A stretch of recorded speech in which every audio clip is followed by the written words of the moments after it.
Still ready. Yeah.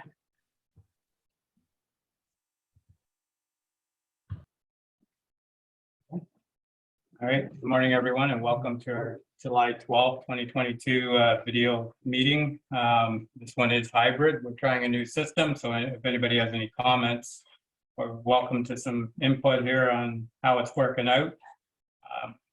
I'll remind council of the cell phones, please turn them off or put them on vibrate so it doesn't disturb the meeting. And I'll remind council of declaration of pecuniary interest if it arises. You can declare it now or declare it when something pops up later. But we're going to start off with introductions of new staff member. Bob, you can go ahead. Yes, through you, Mayor Martin. It's my pleasure to introduce Travis Toms as our permanent chief building official. Travis comes to us with many years of experience in local government and in the building inspection field. Most recently as the chief building official in North Gortha. So I'm happy to welcome Travis to our team. Yeah, so welcome, Travis, and I'm sure you know your way around the place. So, okay. Through you, Okay, Mr. Mayor. Through Go you, ahead, Mr. Larry. Mayor. I was wondering, it doesn't show Travis's face on our screen. Okay. They asked not to show his face, but no, we'll, well, I don't know if she can do that or not, but that's one of the problems with the technology. We can bring him over here. Yeah. Maybe Travis can come to the table and that's fine. Wow. There he is. Okay. All right. Yeah, I just thought for the viewing audience, they'd like to be able to see the new chief building official. Okay. Okay, we've seen enough, Travis. No. Yeah, that's it. So thank you, Mr. Mayor, members of council. Thank you for the opportunity. I'm really looking forward to working with council staff and serving the community. Good. Thank you. Thank you. Thanks, Trav, and congratulations. We're looking forward to working with you too, so. Thank you. Yes, we are, Travis. And if you're glad to sit beside you here this morning, hard to tell you is apart, kind of. Yeah, I still have some salt and pepper. So, okay, so we have some minutes here from the regular council meeting on June 21st. I'll look for a motion to receive those minutes. So moved, Mr. Mayor. Moved by Deputy Mayor Giroux and seconded by Councillor Pomeroy. All in favor? And that's carried. So next we have, I'll look for a motion to go into a public meeting for a zoning bylaw amendment. Mr. Mayor. Moved by Deputy Mayor Giroux and seconded by Councillor Webb. All in favor? And that's carried. Okay. This is a statutory meeting held under Section 34 of the Planning Act. The applicant is Pps Grover. The property is described as Plan 14, Lot 10 to 12, having a municipal address of 75 Concession Street. Village of Havelock having a roll number of 153102000220900. Any person may attend the public meeting and or make verbal or written representation either in support or in opposition of the proposed zoning bylaw amendment. Please keep your video off or microphone muted until I invite you for comments. If a person or public body does not make oral submission at the public meeting or make written submissions to the Township of Havelock-Belmont-Methuen before the proposed zoning bylaw is passed, the person or public body is not entitled to appeal the decision of the Council of the Corporation of the Township of Havelock-Belmont-Methuen to the Ontario Land Tribunal. If a person or public body does not make an oral submission at the public meeting or make written submissions to the Township of Havelock-Belmont-Methuen before the proposed zoning bylaw amendment is passed, the person or public body may not be added as a party to the hearing of an appeal before the Ontario Land Tribunal unless, in the opinion of the tribunal, there are reasonable grounds to add a person or public body as a party. If you wish to be notified of the passing of the zoning bylaw amendment, you must make written requests to the Township of Havelock-Belmont-Methuen. I'll turn it over to Arya. Through to you, Mayor. Good morning, Council. I think we have quite a bit to kind of discuss this morning, and this property has quite a few planning considerations. It is also straightforward at the same time. So the purpose and effect of this report is to present for consideration and requisite approval of council to amend the township's comprehensive zoning bylaw to rezone lands identified as 75 Concession Street, or we call it here County Road 30, as part of an agreement for purchase and sale from the Township of Havelock-Belmont-Methuen to Viken Grover, who is presently operating his dentistry practice out of the structure located on the property. So it is the recommendation of this report that the draft bylaw be passed and that the balance of this report be received. So just a little bit on the description of this property or the lands that are subject to the zone amendment. The subject property comprises a total of approximately 1.39 acres and approximately 183 feet of frontage on County Road 30. This property is currently operating under municipal sanitary sewer and water servicing. So the property is surrounded by rural lands to the west, a park system with Plato Creek to the north, and an industrial corridor, railway corridor to the east, and residential uses to the south. Based on a historical analysis of this property, it was determined that the use of the approximate 3,400 square foot building was used as a medical center for several decades. MPAC's data showed a commercial tax class had been applied to the property dating back all the way to 1997. An agreement for purchase and sale dated February 14, 2022 was entered into with the prospective buyer and the township as well on the condition that the rezoning of the property be pursued to permit professional office space and similar uses. So when we're talking about the rezoning and redevelopment, no new development is being proposed on this property. The only change as a result of this application is to amend the zoning to restrict the permitted uses to those that would reflect commercial land uses, inclusive of, professional office spaces, a bank, a clinic, and as well as personal services. This application, it's a rezoning application and it must conform to the provincial policy statements as well as the growth plan and the township and county's official plan as well as the zoning bylaw. Okay, so just a little bit of discussion about the PPS and growth plan. So the PPS, which is the provincial policy statements, identifies the subject lands as or the subject property as settlement area, which is inclusive of a mixture of land uses for community vibrancy. As the proposed amendments do not constitute any change in land use and no further expansion is being proposed to any of the structures, it would otherwise contribute to the continuance of a strong community within the Havelock urban area. Therefore, this application conforms to the PPS. Regarding the growth plan, the property isn't within the natural heritage system of the growth plan and is generally not subject to the related policies as this property is within the settlement area. Therefore, the application before council satisfies section 4 of the growth plan and is since there is no development being proposed as well. So just on the county and township's official plan, the county's current official plan designates the subject lands as settlement area as well.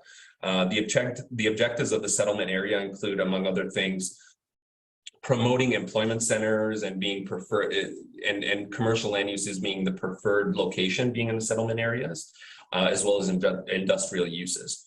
So the proposed amendment will serve to permit the continued use of the commercial building on the property with an adjustment to the permitted uses and no expansion of the existing footprint. Therefore, this amendment serves to satisfy the objectives of the county's official plan. And according to the township's current official plan, there are several designations that are applied to this property. There's a residential designation towards the back with some environmental protection features. The front portion is designated as community facility. The current commercial building is in the community facility designation and has sort of been used as a medical center for several decades. Therefore, it is considered a legal non-conforming structure or a legal non-conforming use within the township's current official plan. This would trigger a review of policies in section 2.1.20 of the township's official plan, which stipulates that such uses may be zoned in any implementing zoning bylaw in accordance with their present use, provided that they meet the objectives of this section. And some of the objectives are no change in use that will aggravate any situation to adjacent uses. The change is not harmful to surrounding or won't pollute the air and not interfere with the enjoyment of the adjacent uses. As I previously stated, there will be no change in use or performance standard as a result of this application. This application serves to permit the continued use of the building as a medical facility and as well as permitting professional establishments confined within the existing structure. Therefore, it is the Township's planning opinion that this application meets the spirit and intent of section 2.1.20 of the Township's official plan and is eligible for a rezoning. As in regards to the zoning bylaw, this property is multi-zoned. This application will serve to change the front portion, which is zoned institutional. The back portion is zoned development as well as environmental protection, which those won't be changed. The zoning will change from the institutional to special district 252. As previously mentioned, the rezoning will serve to restrict the permitted uses of the commercial building. Additionally, the amendment will also serve to confine any of the use of the property for commercial purposes only to the existing building. It is anticipated that any new development in the future would be able to meet all of the applicable provisions of the zoning bylaw. So in conclusion, following our review and assessment of this application within the context of the relevant land use planning policies and regulations, it is the Township's planning opinion that the application conforms to the growth plan, the county's official plan, the Township's official plan, and is consistent with the PPS as well as the comprehensive zoning bylaw. There were notices that were circulated to all the prescribed agencies that would be applicable to this application and all the adjacent adjacent property owners within 120 meters of the subject property. So far, there have been no concerns certain concerns raised in regards to the zone amendment application. And this concludes my report to council. Thank you, Arya. So I'm gonna ask, is there anybody in opposition to this application? I don't know if there's any on the screen there, but for the first time, anybody in opposition of this application? Second time, anybody in opposition? And third time, anybody in opposition? Is there anybody wishing to speak in favor of this application?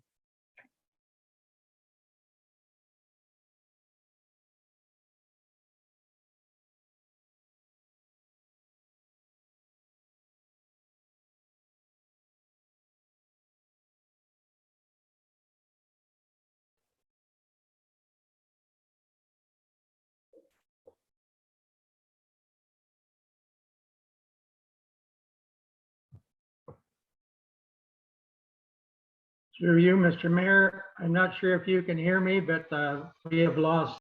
In opposition and nobody.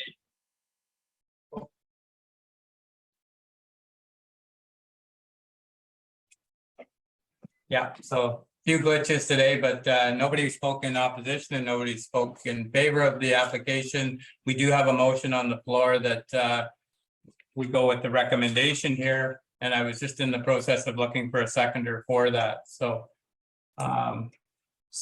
Councillor Webb is seconding that. All in favor of the motion, and that's carried. So I'll look for a motion to go out of the public meeting for this portion of the zoning bylaw amendment, moved by Councillor Webb, seconded by Councillor Pomeroy. All in favor, and that's carried. And we do have a number of bylaws later. We can deal with it then, or we can get this one out of the way now. What's council's thoughts? Whatever suits you, Mr. Mayor. We can get rid of it now and see where it goes. So yeah. So we do have a bylaw here for this particular, and it's a bylaw to amend comprehensive zoning bylaw 1995-42, special district 252 zone. So Motion to approve the bylaw, Mr. Mayor. okay, moved by Councillor Ellis and seconded by Councillor Pomeroy. All in favor? And that's carried. Okay, thank you. So with that, did I get a motion to move out? Yeah, I did. So anyways, okay, so now we'll, I'll look for a motion to go into a committee of adjustment with Deputy Mayor Giroux in the chair, moved by Councillor Webb, seconded by Councillor Pomeroy. All in favor? And that's carried. Okay, Deputy Mayor Giroux, go ahead. Okay, thank you, Mr. Mayor. Good morning, council. I will now call this committee of adjustment meeting to order. You remind the members of the committee of their requirement to disclose any pecuniary interest for the general nature thereon if the occasion arises. This public meeting is held under section 45 of the Planning Act and regulations. We have 3 minor variants to deal with this morning. Yeomans, Middleton, and Britton. Now I'll turn this over to Area. Through to the chair, application A0922 for property owner Michael Yeomans on 9118 County Road 30, zone rural with a rural zone rural with a rural designation of the township's official plan.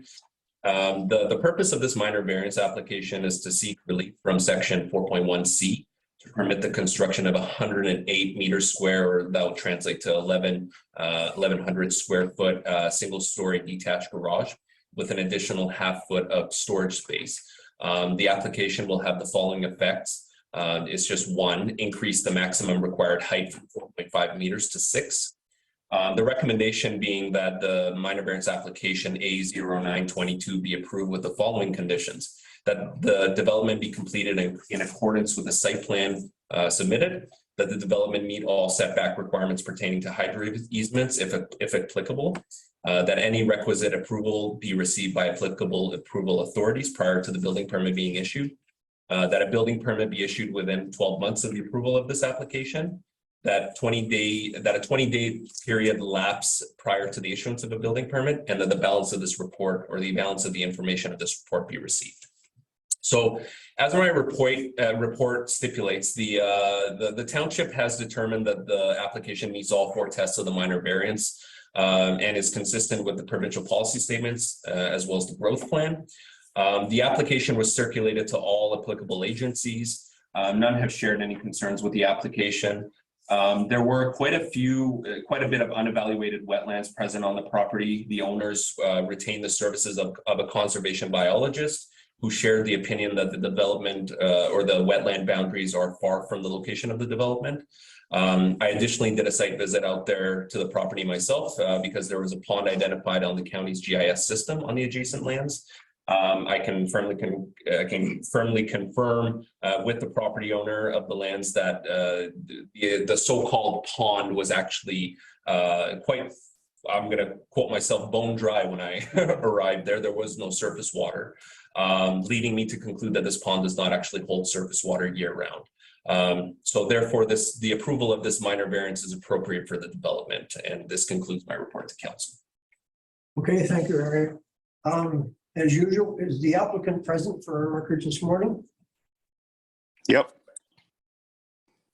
Okay, thank you. You will have a chance to speak in a moment or two if you so wish. Is there anyone present wishing to speak in opposition to this application? Anyone wishing to speak in opposition? Third and final time, anyone wishing to speak in opposition of this application? So now, is there anyone wishing to speak in favor of the application? Is the applicant have anything to add? No, nothing else to add. Thank you. Okay, we'll take any questions or comments from the members of the Committee of Adjustment. Mayor Martin? Yeah, I'd be prepared to make a motion that we approve this minor variance 0922. All right, we have a mover, Mayor Martin. Do I have a Second seconder? motion, Deputy Mayor. Okay, Councilor Ross going to second the motion. Any further discussion on the motion? All in favor of the motion? That motion is carried. And we can go to our next one, period. Through to the chair, application A10 or A1022 for property owner William Middleton on 117 Fire Route 75N. It's currently zoned seasonal residential with a shoreline designation in the township's official plan. The property owner retained the services of his agent. His name is Larry Toms. He's actually here if anyone wants to ask him any questions. The purpose of this minor variance application is to seek relief from section 11.2.2.1 of the township's comprehensive zoning bylaw to permit the construction of a 41 meter square, or this would translate to 448 square foot addition to a single story detached garage. This application will have the following effects, and it's only one: increase the maximum ground floor area for an accessory building from 94 square meters to 124 meters square. So the recommendation of this report is that the minor variance application A1022 be approved with the following conditions: that the development be completed in accordance with the site plan submitted, that the development meet all setback requirements pertaining to hydro easements, if applicable, that any requisite approval be received by applicable approval authorities prior to the building permit being issued, that a building permit be issued within 12 months of the approval of this application, that a 20-day period lapse prior to the issue of the building permit, and that the balance of this report be, or the balance of the information of this report be received. As my report stipulates, the township has determined that the application meets all 4 tests of a minor variance. It is consistent also with the provincial policy statements, as well as the growth plan for the Greater Golden Horseshoe. The application was circulated to all applicable agencies. None have shared any concern with the application thus far, and this would conclude my my report to council. Okay, thank you for your report. It's already been noted that Mr. Collins is present. I don't know whether the applicant himself is present or not. But, Yes, I'm here. that's good for our records. So is there anyone wishing to speak in opposition to this application? Anyone wishing? There's nobody online? Thank you. All right, is there anyone wishing to speak in favor of the application? Anything you can add or wish to add at this time? Hearing none? I will turn it over to members of the Committee of Adjustment. The old phrase is pretty straightforward, so make a motion that we go ahead and approve this. You like that one, area? All right. Councillor Webb has made the motion to approve. Do I have a seconder? Mayor Martin. Any further discussion? All in favor of the motion? Motion is carried. One more then, Mary. Thank you. Thank you. Through to the chair. So application A1122 for property owners Tony and Terry Britton on 140 Fire Route 67, currently zoned seasonal residential with a shoreline designation of the shoreline designation in the township's official plan. The property owner retained his agent. His name is Riley Martins. I wasn't sure if he's present. So if he is, I'm pretty sure he'll be more than happy to address any questions. The purpose of this minor variance application is to seek relief from section 4.37 and section 11.2.1D of the township's comprehensive zoning bylaw to permit the construction of a 46.4 meters square, or that translates to a 500 square foot addition, a single story addition, as well as the replacement of an existing covered deck. This application will have the following effects. There's 2. 1, reducing the minimum required setback to the high water mark from 30 meters or 100 feet to 27.6 meters or 90 feet, as well as reducing the minimum required side yard setback from 6 meters to 5 meters.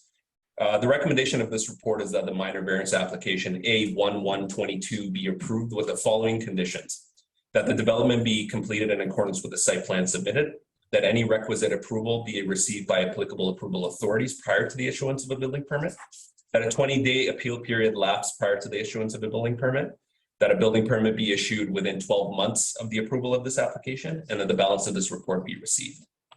So as my report stipulates, the township has determined that the application meets all 4 tests of a minor variance, is consistent with the provincial policy statements, as well as the growth plan for the Greater Golden Horseshoe.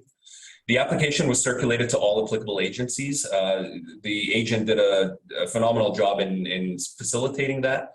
Crow Valley Conservation Authority did provide input on the application, sharing no concern with the proposed addition and replacement of the covered deck. Therefore, this application is appropriate for approval. This concludes my report to council. Once again, thank you, Area. So as usual, is the applicant present? Yes. Okay, thank you. If you have anything to add later, you will certainly be given the opportunity. Is there anyone wishing to speak in opposition of this application? Anyone wishing to speak in opposition? Do we have anybody online, Bianca? No. All right. Is there anyone wishing to speak in favor of the application? Hearing none, I will open it up to the comments or questions from the Committee of Adjustment. Through you, Deputy Mayor. Councillor Ellis, go ahead. Yes. I'm prepared to make a motion that we approve this application following the recommendations for our planner. It's pretty straightforward. So I would make a motion that we approve the application. Thank you. All right, we have a mover and a seconder, Mayor Martin. Any further discussion on this application? All in favor of the application? This application is approved. Thank you for your report, Harriet, and I will now take a motion to turn the gavel back over to the mayor, leading the Committee of Adjustment. Motion to remove the deputy and hand the gavel back over to Mayor Martin. Second that. All in favor? Gavel is yours. All right then, thank you. So we're gonna move into planning reports, and looks like Kari is gonna be in the hot seat for a little while longer, so we'll move into the first planning report with regard to 1.8 Mile Memory Road. Through to you, Mayor. Good morning, Council. Yes, so the purpose of this report is to present for the consideration and requisite approval of Council an environmental impact mitigation measures agreement between the Township of Havelock-Belmont-Methuen and the owner of the property located on part lots 11 and 12, Section 5, with the municipal address 128 Mile of Memories Road, as it pertains to severance application B 521. Not sure if council recalls last meeting, we had a rezoning application. This was one of the conditions, and this is the second part of the condition. That the recommendation of this report be that the council enter into an environmental impact mitigation measures agreement, recognizing the recommendation as per the summary of the recommendations in the natural heritage evaluation that the property owner had conducted on for this property as a condition of the severance application, as well as the balance of this report we received. Just a little bit of background, the applicant, JJ Hudson, owns a total of 4.32 acres of property having the civic address of 128 Mile of Memories Road. The property has approximately 164 meters of road frontage and is currently occupied by a single detached dwelling with an attached garage. Severance application B8521 proposed to sever a parcel of the land with 1.2 acres, which would provide for about 46 meters of frontage on Mile of Memories Road. The new lot is currently vacant. As per the county's preliminary severance review, the county commented that a natural heritage evaluation be completed, which the applicant did. The applicant engaged the services of Cambium to complete the required studies, which was completed, and the report received on, I think it was November. Yeah, it was November of 2020. And the conclusion is that the land division listed as a condition of a consent that an environmental impact measures agreement is to be entered between the owner and the municipality, and this would be registered on title at the owner's expense, okay? Which would also recognize the summary of the recommendations from the Cambium Natural Heritage Evaluation. This agreement would regulate future construction by restricting development outside the 30-meter vegetation protection zone of there was a pond in the northeast corner of the property, all of which is respectfully submitted for council's direction. And that concludes my report. All right, thank you. So this will finish the application then, is that? Through to you, Mayor. Yes, correct. This would be the last kind of step for the severance application. After this, we would draft up a letter on behalf of our CAO, moving the motion, or not moving the motion, but clearing of all the conditions of the severance. Okay, so what's council's thoughts here? Larry, go ahead. Through you, Mr. Mayor. I was just going to ask Aries to explain a little bit, because of the agreement on the environmental part of it. Is this something quite a bit different than what we've done normally? Through to you, Mayor, to you, Councillor Ellis. Yeah, well, so the severance application at the county level stipulated that, yes, they need a natural heritage evaluation. The natural heritage evaluation came back in favor of the proposed severance, considering just a few recommendations. It was 1 to 14 recommendations that the construction be outside this permitted or that development zone, development buffer from the, is 30 meters of the adjacent pond, as well as, stilt fencing, some building requirements, just so that they can ensure that development won't impact the pond. The county did in their decision, put as a condition that these recommendations be registered on title, just so that they can ensure that the construction does not impact the adjacent wetland, or sorry, the adjacent pond. So this would be pretty straightforward. We did this with a few properties across the township historically, and it's a condition of the severance application from the county. Okay, thank you, Aries. So any other questions or comments? I'll take a motion one or the other here. I would make the motion that we approve Deputy Mayor Martin. Okay, moved by Councillor Ellis that we approve the recommendation, and I'll second that. seconded by Councillor Pomeroy. All in favor? And that's carried. All right, our next item is a lot addition, application B63-22. Go ahead, Arya. Through to you, Mayor and Council. So the severance application before Council is an addition to a lot, application B6322. This application bore the original names Rob and Leanne Dancy and Sarah Kidd. The property owners retain the services of KMD Planning to support this application. The purpose of this report is to obtain a recommendation of Council to be submitted to the Peterborough County Land Division regarding consent application B6322. The recommendation of this report is that Council advise the Peterborough County Land Division that the Council endorses this application for consent, B6322 for a lot addition. That a merger, the second recommendation is that a merger agreement for the parcel to be added to be provided to the township. That all requisite approvals be received from applicable approval authorities prior to the issuance of a building permit for the severed lot.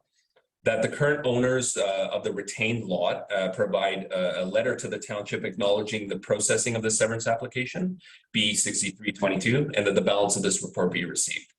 So this consent proposal was subject of a preliminary severance review completed by the Peterborough County Planning Department in April of 2022.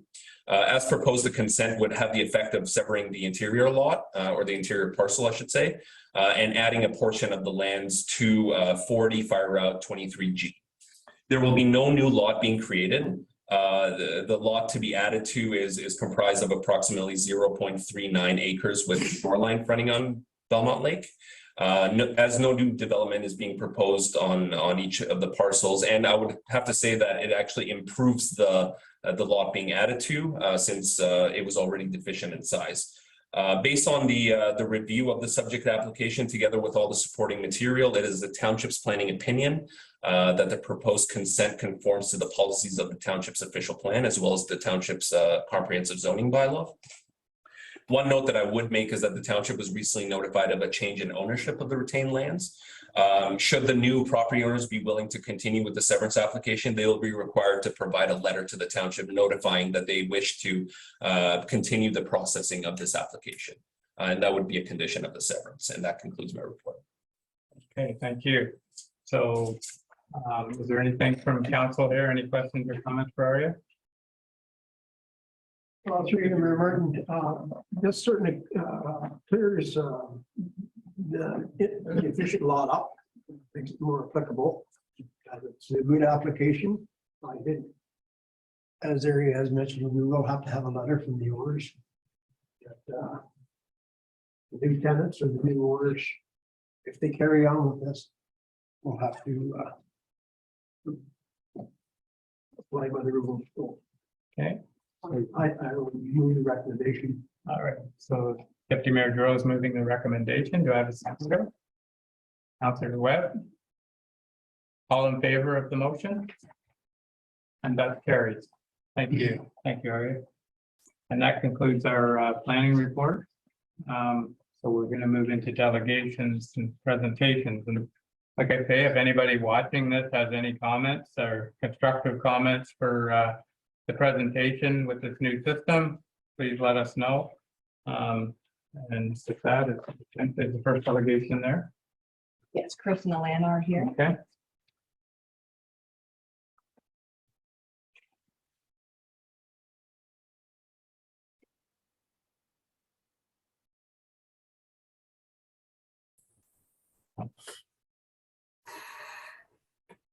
Hello, Chris. Hello, Alana.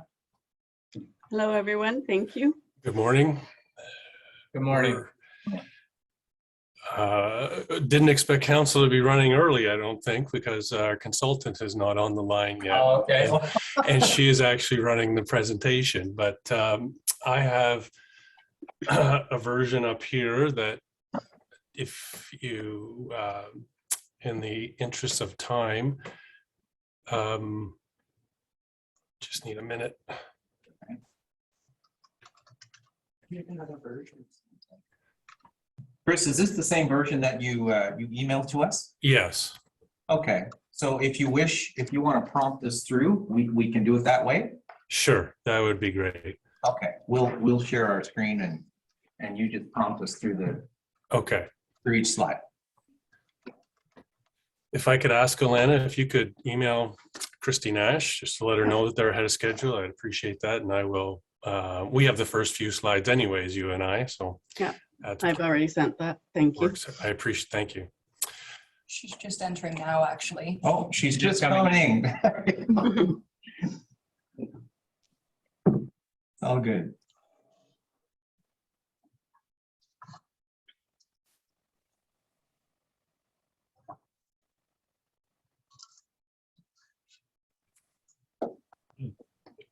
Did you want me to get started? Sure, if you could, that would be. Well, is Christy doing the presentation for you? She was controlling the slides and will be, I think she kicks in at around slide 4 or 5. Oh, okay. Okay, she is now, there she is. She's now joined the meeting. Welcome, Christy. Hello, everyone. Good Good morning. So we're a little bit ahead of schedule, I guess, so Nice weather. you'd like to start. I don't know who's going to start then, Chris, whether it's you or Christy. I will start and Christy will share her screen, I think. So thank you, Mayor and members of council.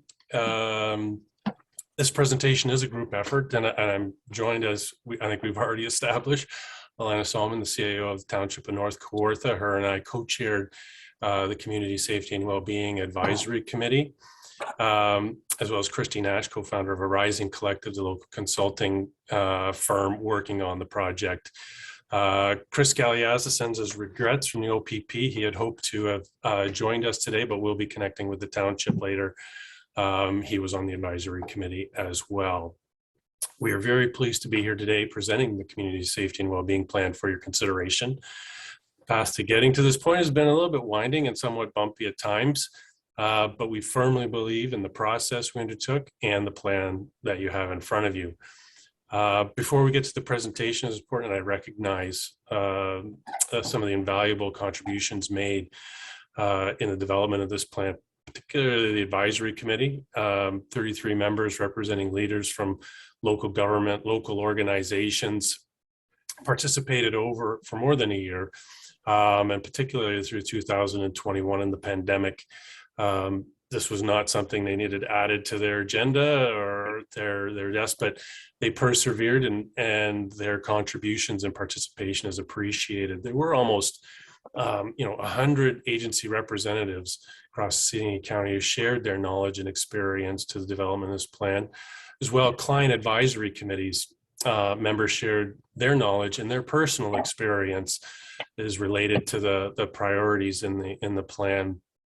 On top of this, police service boards, the city and the county, township councils, and rural residents who participated in outreach efforts, and also those who completed the online survey through Connect Peterborough all helped towards developing this plan. I'd also like to acknowledge the work of our consultants, the Rising Collective. Their professionalism, flexibility, and adaptability has played a key role in getting to this point.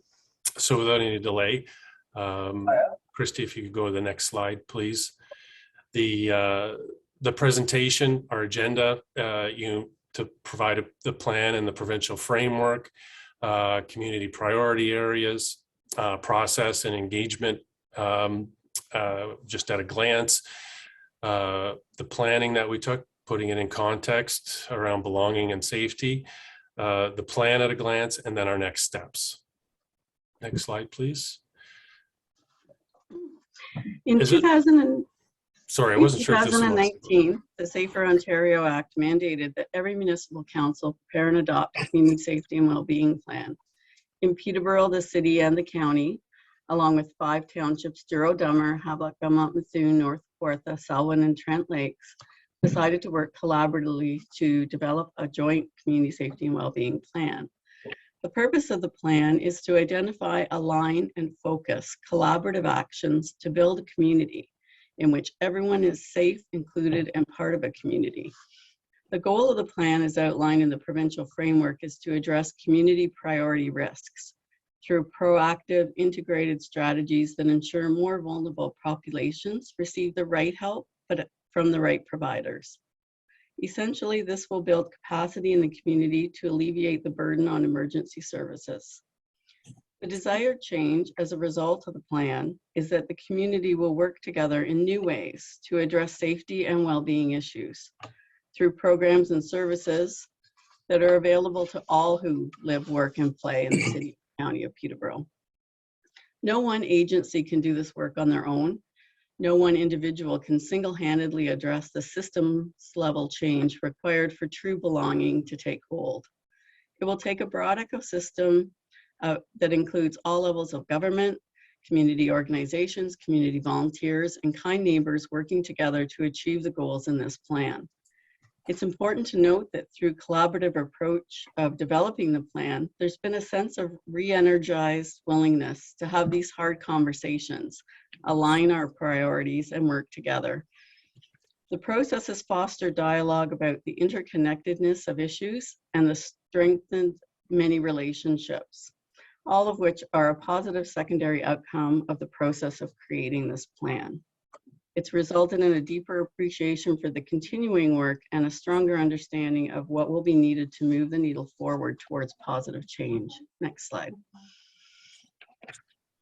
These plans use a multi-sectoral approach that recognize that police, municipalities, and community organizations cannot address these complex social issues at play in community safety and well-being on their own. However, taking a lead in developing the plan, municipalities can help define and address priority risks through proactive integrated strategies that ensure more vulnerable populations receive the right help from the right providers.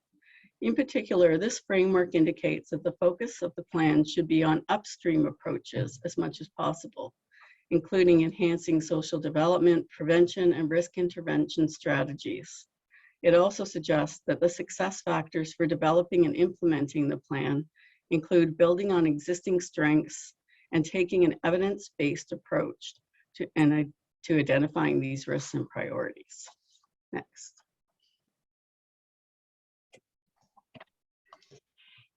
So ideally, the plan will serve as a community plan, inspiring collective action towards common priorities.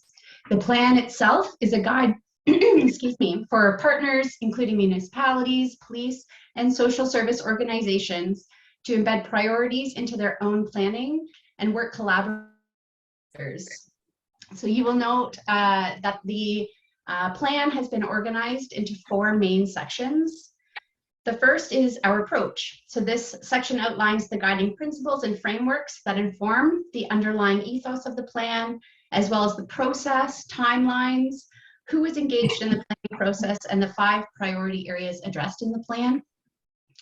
The second section of the plan identifies the current context. So this section describes what is happening now in our community related to the priority areas.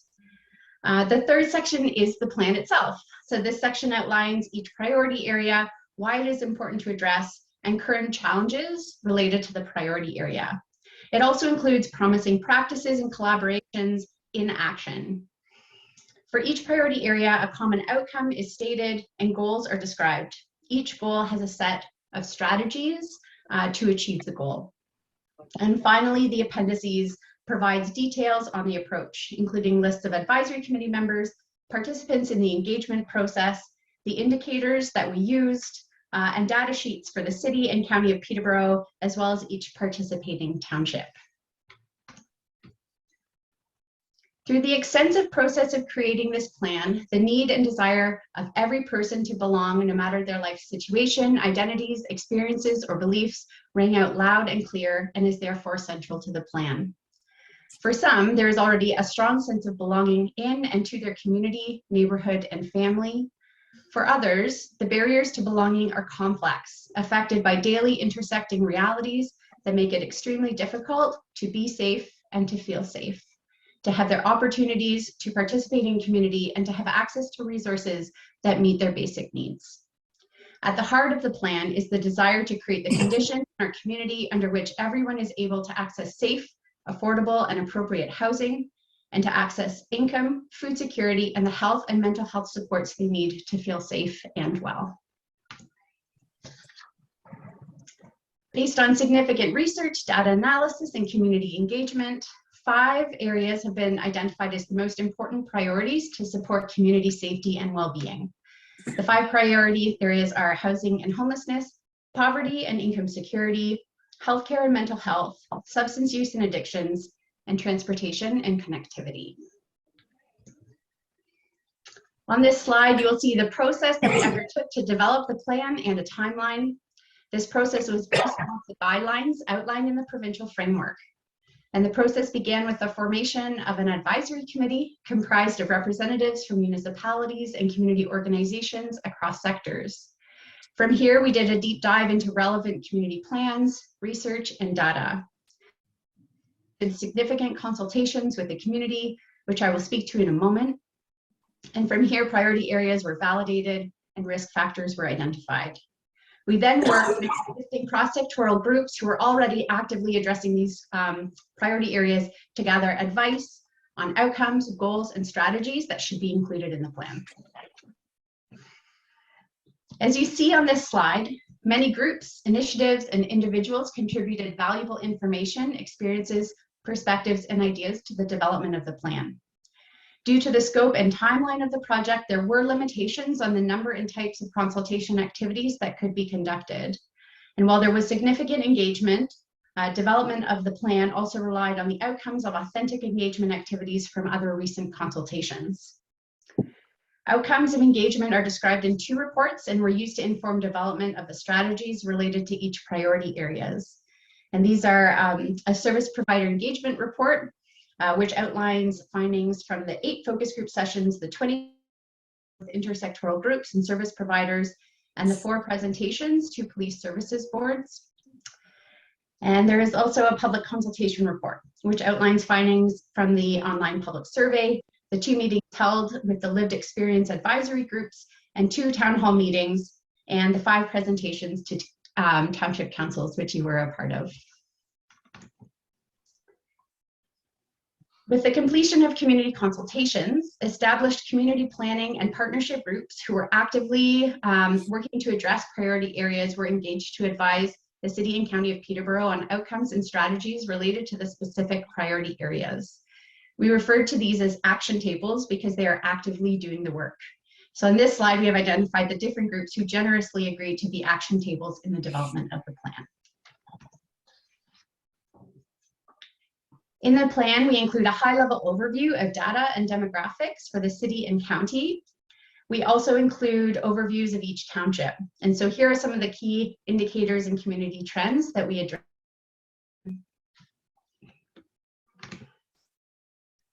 In the plan, we share some data that speaks to the interconnectedness of safety and well-being. We know that when people are well, they are more able to prevent, reduce, and heal from harms. And when communities are safe, it is easier for people to thrive and belong. On this slide, we have included a couple of relevant pieces of information that we cover more in depth in the plan, and there are many, many more in the plan. And while we speak to many challenges we face as a community, we thought it was important to also highlight some of the positive elements of our community, including that we have a slightly higher than provincial and national levels of a sense of well-being, or sorry, sense of belonging. Chris, did you want to speak to these next two slides? Or did you want me to? You can keep going. That would be great. All right. So we thought it was important to look at both perceived crime and also actual crime. So 67% of survey respondents in the city perceive that crime has increased in their community compared to 23% in the county. We also looked at actual crime, which has increased in the city since 2019, as well as calls to service. In the county, calls to service have increased, but crime has decreased. And we can speak to this more if you would like in the questions. On this slide, it's just a quick glimpse of the trends in crime that we have looked at. And we think that it's very important while police and EMS address emergency responses. We do note that community investments in prevention and social development can help build capacity of police and EMS services.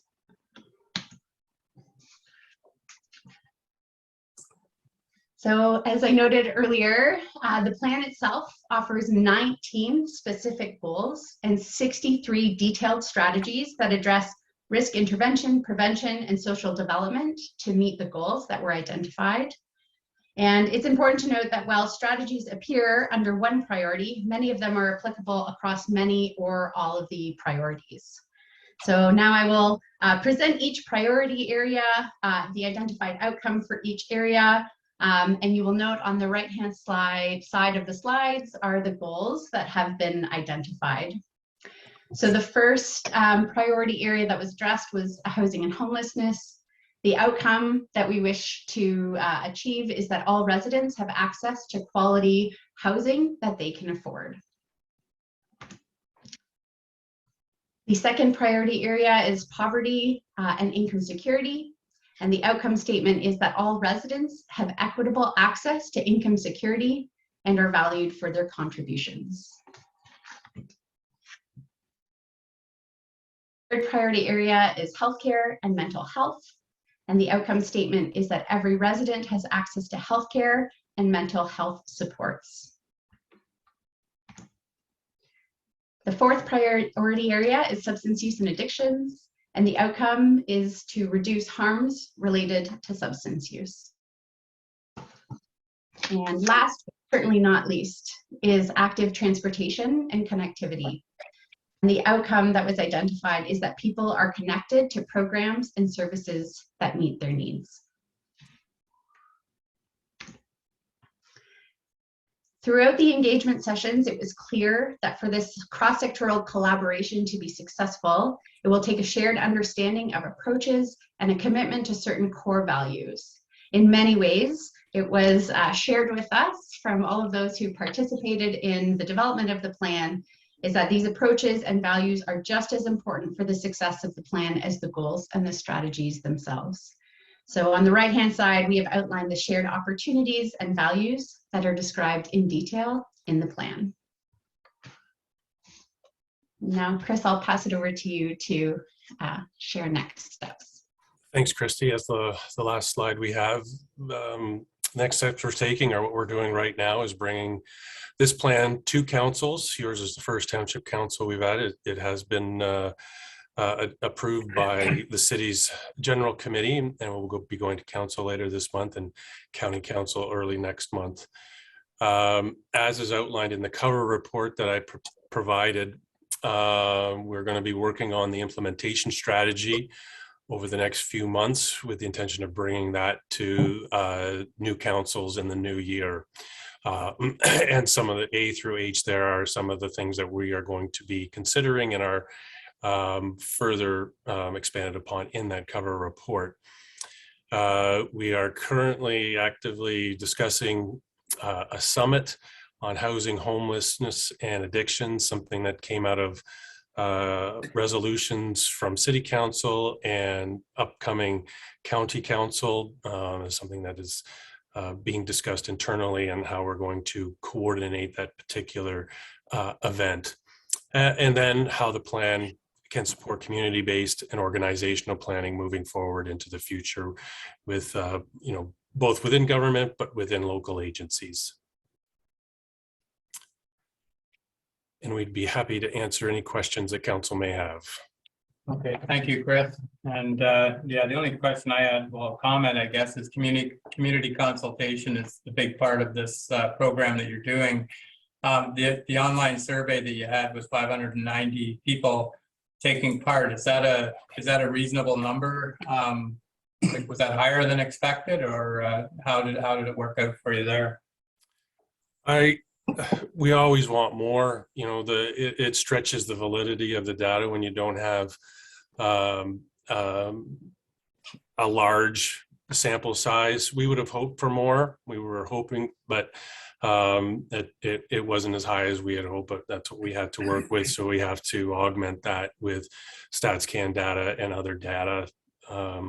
So that it's unfortunate that way. And part of the implementation strategy will be looking at how we consult with communities moving forward. The province has indicated, hasn't mandated it yet, that these would be 4-year plans. So how we continue that dialogue with community members will be a point of discussion as part of the implementation. Okay, thank you. Yeah, and the province implements something that we'll have to do it as soon as we're finished this one. We'll have to start the next one. So, okay. All right, then I'll open up to council. Is there any questions or comments around this plan? Deputy Mayor Carroll, go ahead. Through you, Mr. Mayor. Thank you for coming this morning and giving us your presentation. We certainly have a lofty goal set. It's a daunting task ahead of us. I think we all realize that. When you talk about crime, when you talk about helping people and so on, there's something definitely have to change. Something has to change for sure. We're into a situation now where certainly the city and some of the townships are getting a bad rap, or maybe that's not the correct terminology. When we have restaurants and fast food chains that if you need to go to the washroom, you have to go and they have to push a button, and then an attendant goes to see if it's available because of the drug use. I mean, something has to change in our society. And I applaud you for stepping forward, all of you, and all the people that's participated in this to try to make a difference. So thank you for coming this morning. Thank you. Any other comments? Go ahead. Yeah, just like thank you for the presentation there today. I was just wondering, there's a lot of things here been covered. In the plan, have you developed any ways of measuring the success of any of these goals you're going to try to implement here, in terms of how we would measure that? Because just on a lot of these, I'll use the drug thing as an example. It's been going on in Peterborough for at least 20 years now. We've had one drug rehab center built up there, I believe 10 to 15 years ago. The city's now planning on building another one at the cost of something like $20 million. When in those past 10 years, all that's happened is the rate of drug use has skyrocketed in Peterborough. So the people that come to me say, why would we build another drug, treatment center up there when obviously the first one isn't working? If anything, it's making the problem worse. And I can get into the other kind of things like that. Maybe you can answer that question. Through you, Mayor Martin, thank you for the question. And yes, it's not there's no simple solution. What has become clear, and we can use addictions and substance use issues as the example, but they relate to employment issues, income issues, poverty issues. They're all intertwined. A rehab center isn't the solution for the problem. It's one piece of a puzzle. In a similar light, the consumption and treatment site is one component of the solution, but I would say that many agencies self-acknowledge that they've been working in silos, working with particular ministries, particular funding streams that require targeted responses that don't look across the broad spectrum of all of the factors that we're talking about. The city, as the social services systems manager for delivering social assistance over the city and the county, we have to acknowledge, and we have acknowledged, that we have to change the way that we do business to look at the whole person, client-centered service, and work more hand in hand with CMHA, with Forecast, with others who are dealing with mental health and addictions issues, because we're not in that business. Municipalities are not mandated to deliver those types of services, but they affect our residents who are experiencing addictions issues, and those who are living around that addiction issue and seeing people and affecting the community, like you said, about how restaurants are being impacted in that way. The measures are something we're going to be developing as part of the implementation strategy. Folks like the Peterborough Drug Strategy, or one of the action tables that Christy mentioned in her presentation, they measure countless indicators in the work that they do, whether it's through the work of Peterborough Public Health around the prevention work, around the harm reduction work that, say, PARN does, or the enforcement around the police, or the treatment around Forecast. They all measure things differently. So we will have to develop some kind of dashboard so that we are measuring the progress of this plan, but we will be leaning on them on how they measure their work, but then linking that to how Ontario Health Team and their their mental health committee measures things and reports to the province. So we have to connect those as we report out for this plan, as we will for homelessness and housing work, poverty work, the access to service, all four of those priority areas. Sorry for the long answer, but I hopefully covered what you were asking. Yeah, no, that was good. Thank you very much, Chris. Okay. Alana, go ahead. Thank you, Mr. Mayor. I would just like to add, that is one of the things that I did bring forward a lot, being a Township CAO. When someone asks me about the statistics in North Kawartha, I have a really hard time understanding, how many homeless people do we have? How many addicted people do we have? So it's something that has certainly been talked about through all of these meetings on how we're going to measure and how we can get more information. And Chris did a great job of explaining, how we want to work together more and work on the upstream approaches. But I think a lot of the data is higher level. It's either for the whole county or the whole city. So I hope that when we work through this next stage of implementation and measures, that we're going to be able to understand our own rural situations much better and find ways that we can help. Yeah, that's exactly, we talk about that all the time at the county, about one size doesn't fit all. So when you're talking about something like this, it does change throughout the county as far as depending where you're located. Councillor Ellis, go ahead. Excuse me, through you, Mr. Mayor. As well, thank you for the team that's been putting on the presentation this morning.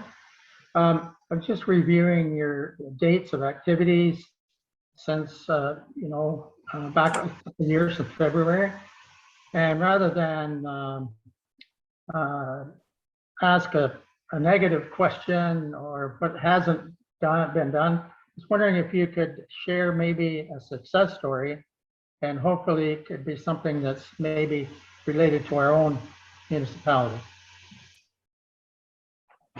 Absolutely, through you, Mayor Martin, and I appreciate that question. I will, I'll answer it, but I will point you to, I guess, page 6 of my cover report that we supplied, and there are a number of successes to show. I think I included about 14 of them in the cover report of things that have been going on. in the community, independent of this plan. As we've been working on this plan, everything in that report were things that different agencies and municipalities have been working at to chip away at the problems of, that have been identified that we need to address.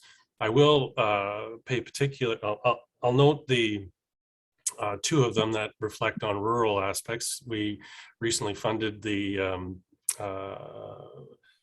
CMHA for outreach MCIT, Municipal Crisis Intervention Team, and they will be working both with the police, and they will touch on rural areas as well as they deal with mental health issues. But I am working with Community Care in Havelock, Apsley, and with Agilic, the employment agency in Lakefield, to open service hubs that will be open to any agency in the city and county to book time to use their offices to do outreach. Our target was September, but that may not come to fruition. I'm working through agreements with those groups to open up those sites so that not only could say someone like Elizabeth Fry Society come out to Havelock and book time in an office and meet with clients. They could also book time to have clients in those offices, because we've purchased laptops with webcams so that they can have virtual meetings if they don't have the technology on their own to have a virtual meeting with someone in town. That we will be setting up that this year in those 3 locations, and hopefully more across the county as well. Okay, go ahead, follow up. Just one last comment. Chris, has there been any communication or involvement with Dr. Halawani in our municipality? Sorry, there is not. Yeah. We would be more than happy to engage with any local leader that you would like us to engage with to discuss the plan and what their role might be moving forward. Thank you. Okay, so we'll get you that contact info. Is there anything else from council? If not, we do have a recommendation here. Anybody be willing to move the recommendation? I'm not moving it, but Yeah. we did supply a resolution, if that's what you are referring to, outside of the recommendations in the cover report. It was the last slide of our presentation. I don't know if that's relevant here or not at this point. No, we'll get down to that then. I would make a motion that we support the resolution. Mayor? Just let me get the the resolution here. Where is it, Chris, on the last of the? The last slide. I don't know, Christy, if you could bring the presentation back up.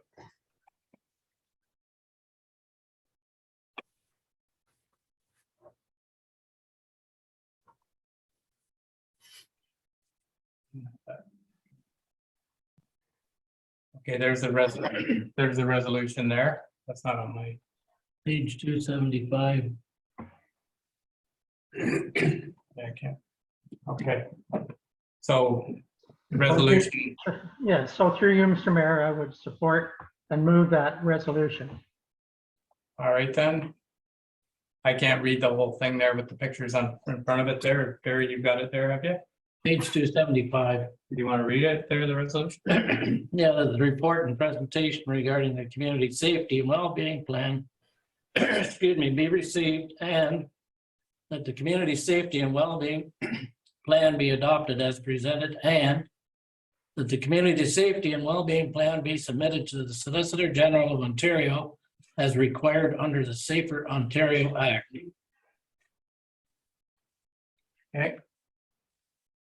So, yeah, I just had a question. So does anybody, so Larry, you've moved that resolution. I think there's a question around it before I can get it. I'll try and get a seconder here, but I think Councillor Webb had a question.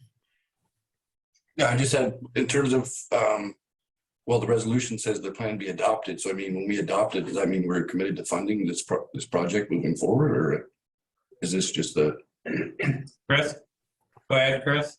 It's important to note that there has been no funding allocated to this plan by the province, neither to develop it or implement it. It's a commitment to working collaboratively, and even in the guidelines, it's acknowledged that we would look to use resources differently, look to be more collaborative. So there is no dollar figure and there's no financial implications to adopting this plan. Okay, so, so does that answer your question? I'll second. Okay. So, okay, we do have a seconder. Go ahead, Chris. Sorry, if I may add that future councils could be asked, we will be seeking grant funding for this. We will be working through we are working through the 2023 budget, which I will be requesting some budget to work on the implementation of this. And my budget is a 50-50 cost share with the city and the county. Okay, Councillor Webb, go ahead. So if the plan, where does the funding mainly come from then? Are we going to the province for the funding to start this, or like?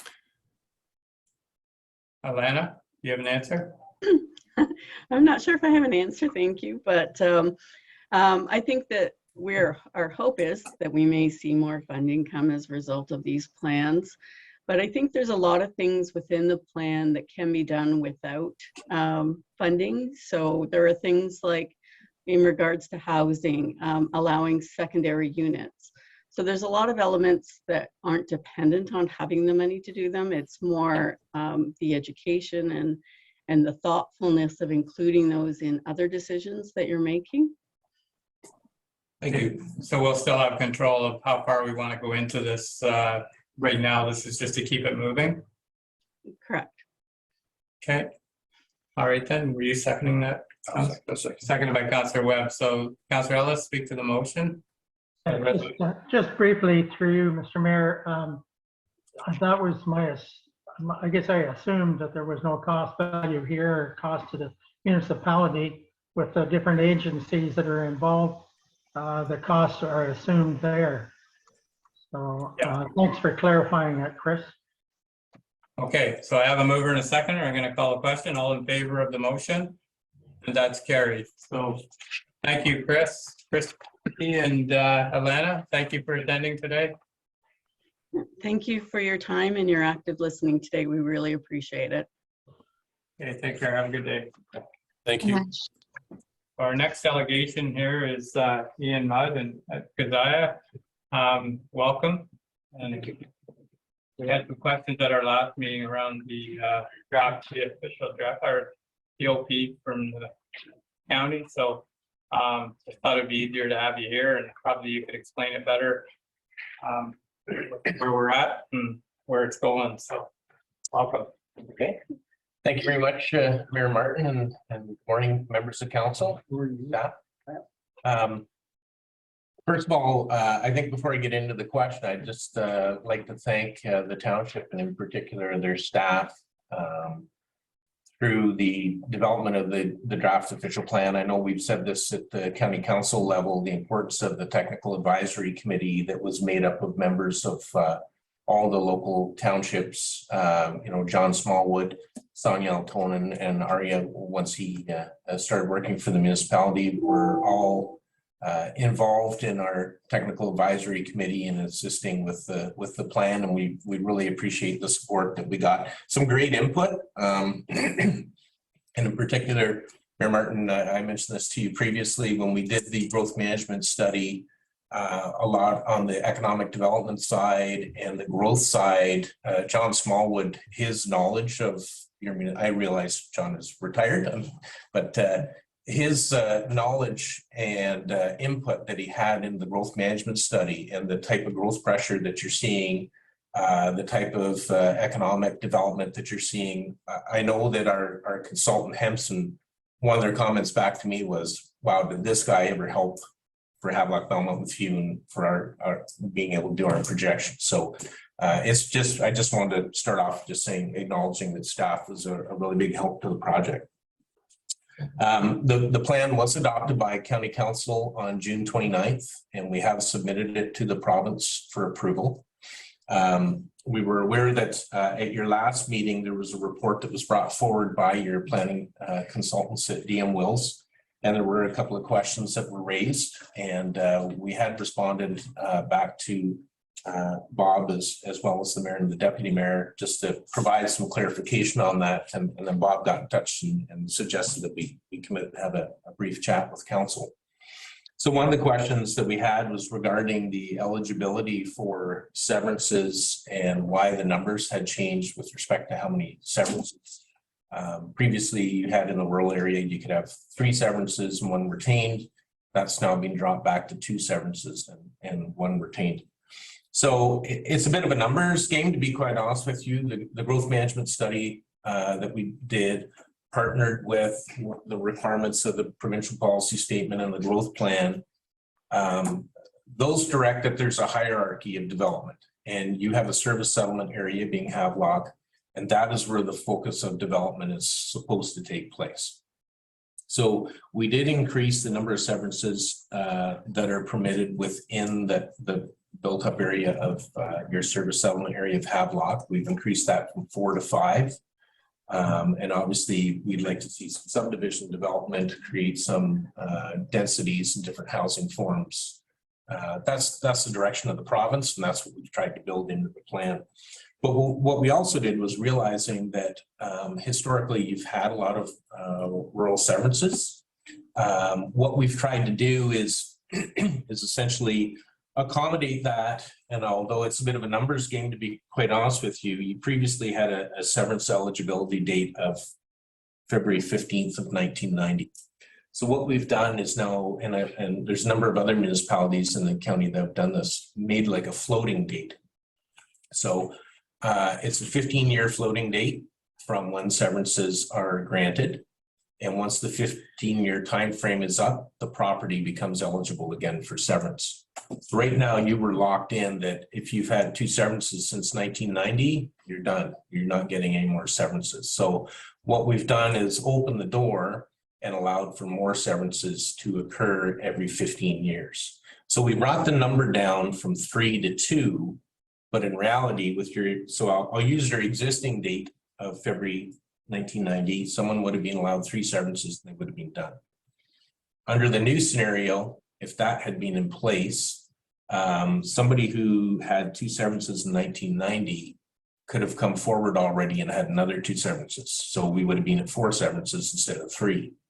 The other thing that takes place is if it was a larger property that had been severed, it, after 15 years, now also becomes eligible for severance. Previously, property owners didn't have that ability.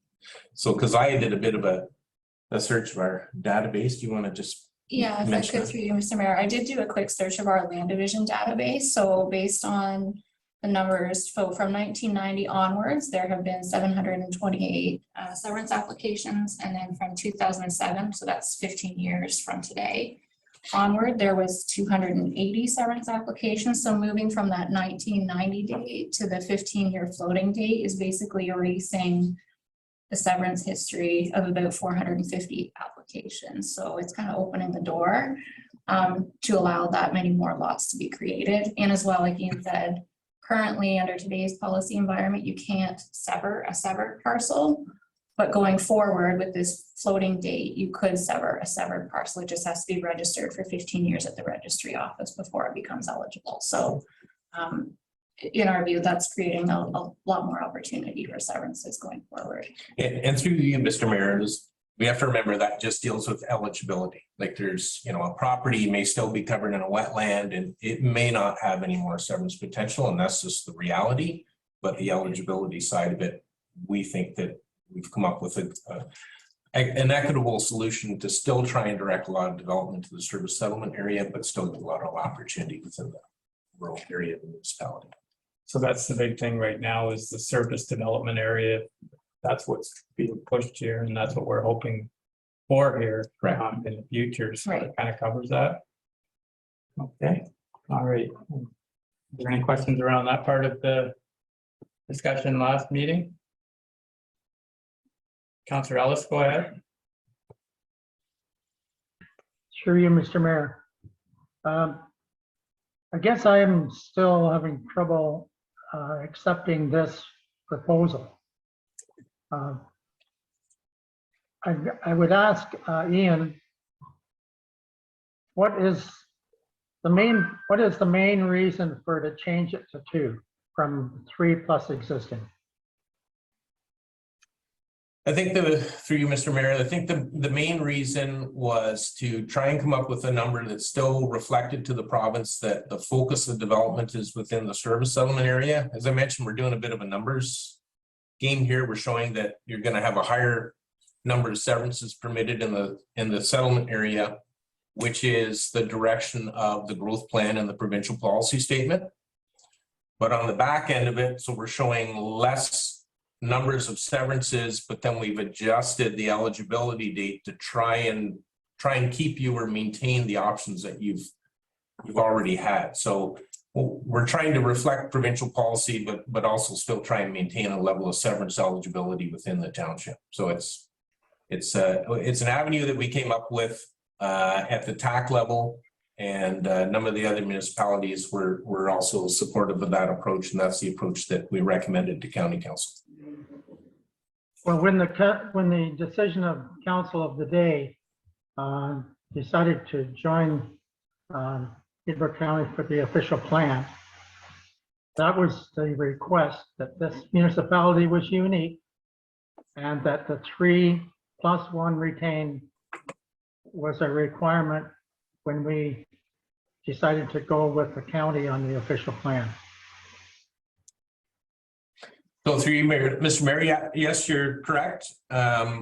If your council feels strongly about this position, you can make a request and we can ultimately request the province to make a modification and make that change for your municipality.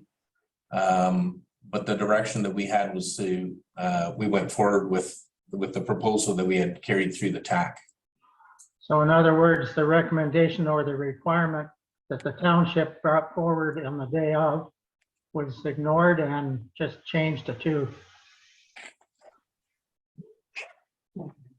I don't think it was ignored. It was, they were trying to come up with something that worked for everyone. I guess that's one of the problems with and that was one of the things we were concerned about as a municipality, is we wanted to keep our own unique things. And that was just one thing, like the severances, so where you've taken it up in the village or in the town area, it's giving up in the township area. So yeah, there was a give and take, like he said, but it's still promoting our area for some growth here, but just where the province wants it. It's another thing of the province requesting the settlement areas to be the growth area. But so Barry and then Hart. Yeah, through you, Mr. Mayor. Okay, now, say we had a piece of property that was severed 17 years ago. Then we got another severance 10 years ago and another one 5 years ago on that property. Now, does that open it up for 2 more severances if we go back to the one that's the oldest? So, yeah, so through you, no, you'd have, what you do is you count backwards 15 years, and if there have been 2 severances within that 15-year time frame, then you'd have to wait an additional however many years. So if you said there was 1 15 years ago, you might have to wait an additional year before that one, you'd be eligible for 1. Well, this is what I'm not understanding, fully. It's use up your 3. I guess you give me an explanation. I was wondering how it really worked. Yeah, so through you, Mr. Mayor. So the way the current system is, if a property owner has had 3 severances as of 1990, they're done. No more eligibility, can't get any more severances. The way the rolling date is that it deals with the 15-year rolling date. So if you're allowed 2 severances, it goes from the date of when the last severance or when the earliest severance happened. So if you had the severance last year and then you had another severance next year, 15 years from the severance last year, your property would be eligible again. You could get another severance. And then 15 years from the other severance, you'd be eligible again. So it's always, properties are always coming on stream that have previously had severances. Their eligibility comes up again every 15 years after the date of that severance. Okay, I understand it now. I was just wondering if, we had 3. And the oldest one was before 1990. Yeah. And you had 2 more, after 1990. So the oldest one would it open you up for 2 more? Yeah, so through you, Mr. Mayor, in reality, the new approach that we have, a person who would have been maxed out with 3 severances by 1990, if this policy regime had been in place, that person would have now probably had 4 severances as opposed to 3. Okay, understand. Yeah. Okay. All right, Art, you had a question and then. Yeah, I'm just wondering in terms of limiting it, like taking the number down from 3 to 2, like we just had a presentation in terms of homeless people or people can't find housing. I understand they're trying to drive people to these development areas, but at the same time, people are looking for homes wherever they can find them. So I don't understand, like, to me, if anything, it should be increased, definitely left the same, not decreased. And if anything increased, that's what I'm hearing from people around here. They're looking at tiny homes, smaller lots in terms of taxes and what they're gonna have to pay for it. And to me, we're, I guess I keep hearing the province still using this old adage of let's drive people into the cities. Well, cities or people have been trying to get out of the cities for 20 years. That's why these areas are growing, because they can't stand Toronto, and now get to the point where they can't stand Peterborough. So I think you need to start looking at things a little differently. Like, I understand it's coming from above, but things are changing, and we only have so much area here in Havelock around here to, obviously the mayor will tell you we're looking for spots, but you got to look at things differently. Like, we just keep doing the same thing. Yeah, and through you, Mr. Mayor, I hear you 100%. Again, you hate to throw the blame on the province, but through the growth plan, they've dictated how the growth has to occur. We had to do a growth management study that essentially assigned how much growth each municipality is going to get. When you're dealing with issues of affordability and housing and homelessness, one of the things that you run into is that in the rural area, there's also generally with homelessness a demand for services.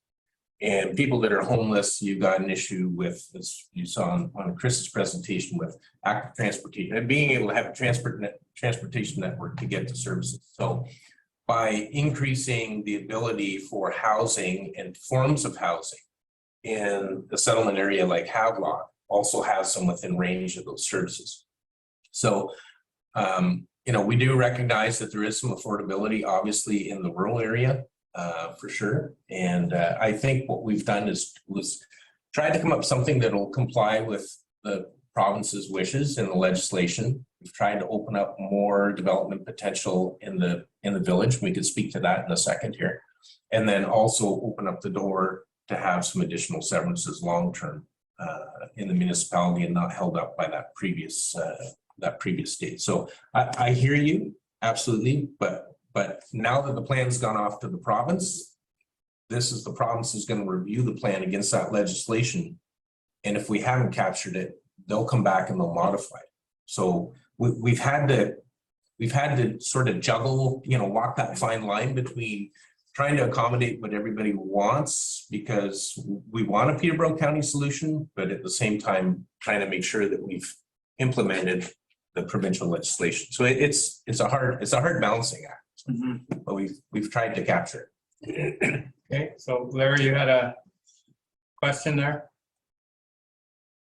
You're muted. Just one last quick one. So in 1990, if I had severed 3 lots off a large piece of property, and at today's date, I would be eligible for 3 more severances if the property was there. Is that correct? Through you, Mr. Mayor, under your current regime that you have in place today with the 1990 date, you would not be eligible for any more.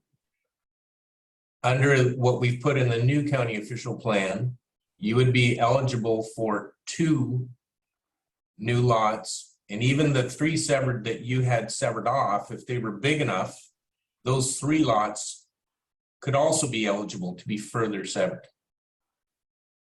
Well, the way it was explained to me, not that I was in the in the business of developing lots.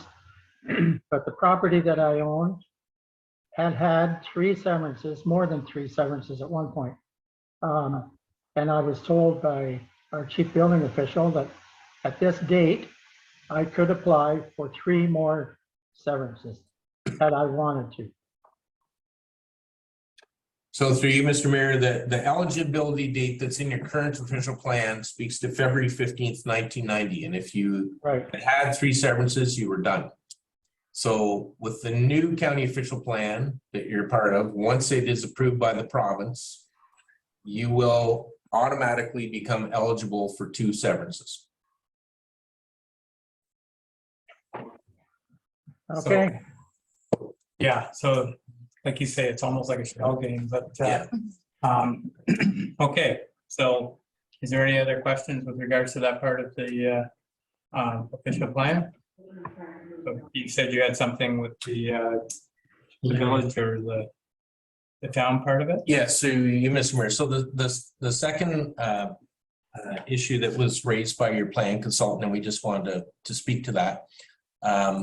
So through the through the growth plan, when we had to undertake the mandatory growth management study for all the municipalities in the county, the way the legislation reads is that if you have lands that are designated for development, so your land needs your land needs are in excess of what your growth is, that we were supposed to identify those lands. So those lands are only within a service settlement area like Havelock or Lakefield or Millbrook, example. That we were supposed to identify those excess lands and they're locked up. You can't develop them for the life of the plan. So you had some lands within the municipality here that was identified. So we looked at that and discussed it with our Hempson, who was the growth management consultant. And we said, you know, the acreages that we're dealing with in our 4 settlement areas are pretty small. And we're of the opinion that there should be some flexibility. We're looking at unprecedented growth within the county and our local municipalities. And so locking these properties up, we don't think is an appropriate way to plan for development in Peterborough County and within your individual municipalities. And so the report that we took forward to County Council was not to proceed with putting an excess lands designation on lands within the 4 service settlement areas. We want to provide some flexibility. We want to be able to provide, as Councillor Hart said, like a range of housing. So if there's more opportunities for affordable housing or semis, duplexes, walk-ups, we want to be able to have that ability for communities to grow. County Council agreed with that approach. And so we're not identifying any excess lands within Peterborough County. And that's what we have sent off to the province. Again, the province may look at that and come back and say, we think you need to, but we think we've provided enough planning, justification, and rationale to make the argument that for the acreages that we're talking about in our small settlement areas, we can justify it. It's not needed. So we'll see what the province comes back with, but we're very hopeful. We have a pretty good working relationship with the province. So we're hopeful that they support our approach with that. So that was one of the things, the excess land. It was hard, even myself, I kind of was getting mixed up with future development land, and the future development land is still there. That's correct. And that's really important for most municipalities. And through you, Mr. Mayor, the excess lands is something totally new in the growth plan. It just came out in the last version of the growth plan. It never existed before. And I know there's a lot of municipalities, just not us within Peterborough County, but talking to other planning people in other municipalities that fall within the growth plan area. And they similarly have a lot of concern with the use of the excess lands. They don't think it's an appropriate tool. And they think that municipalities should be able to plan their own growth within their urban boundaries as they see fit. Okay. Any questions around that part of the discussion from the last meeting? I think so with regards to the severances, so now the draft plan has been sent to the province. You said if we were really insistent on, you know, the 3 severances, I think once it's explained, you know, it might work for people. It won't work for everyone. It never will. But if there was any changes that we wanted to do there, now that it's been sent to the province, is there still an opportunity to do that? It's not locked, like it's not till for 10 years or anything like that, is it? No, through you, Mr. Mayor. So there's a couple of routes here. If through your council, you determine that you don't want to proceed with the wording that is currently in place, you can make a motion to that effect that you would like the change, and we could take that to county council with a recommendation that we request the province to modify that section and put it back to the way that you want it. The alternative is if the province approves the plan and you find out after 5 or 6 years, whatever, of trying it, that, you know what, this doesn't really work for us, we would like to modify that section. We would have to go through an official plan amendment to make that change. But if it is something that the municipality felt strongly about, we could accommodate that and go through that process. So I think education is the big thing here, and you explaining it today, hopefully, like there's no rush to do this then, as far as like whether it's done today or done in a couple of months. Thing is to understand what was done here, and for some people, they might find this works better. Others, yeah, maybe it doesn't. But if they have an old severance and think they can sever again and they can't, I think the other part of it there is to sever a severed property. I think that adds to it too, from what I understand. It's once something was severed at one time, you couldn't sever it again. That's correct.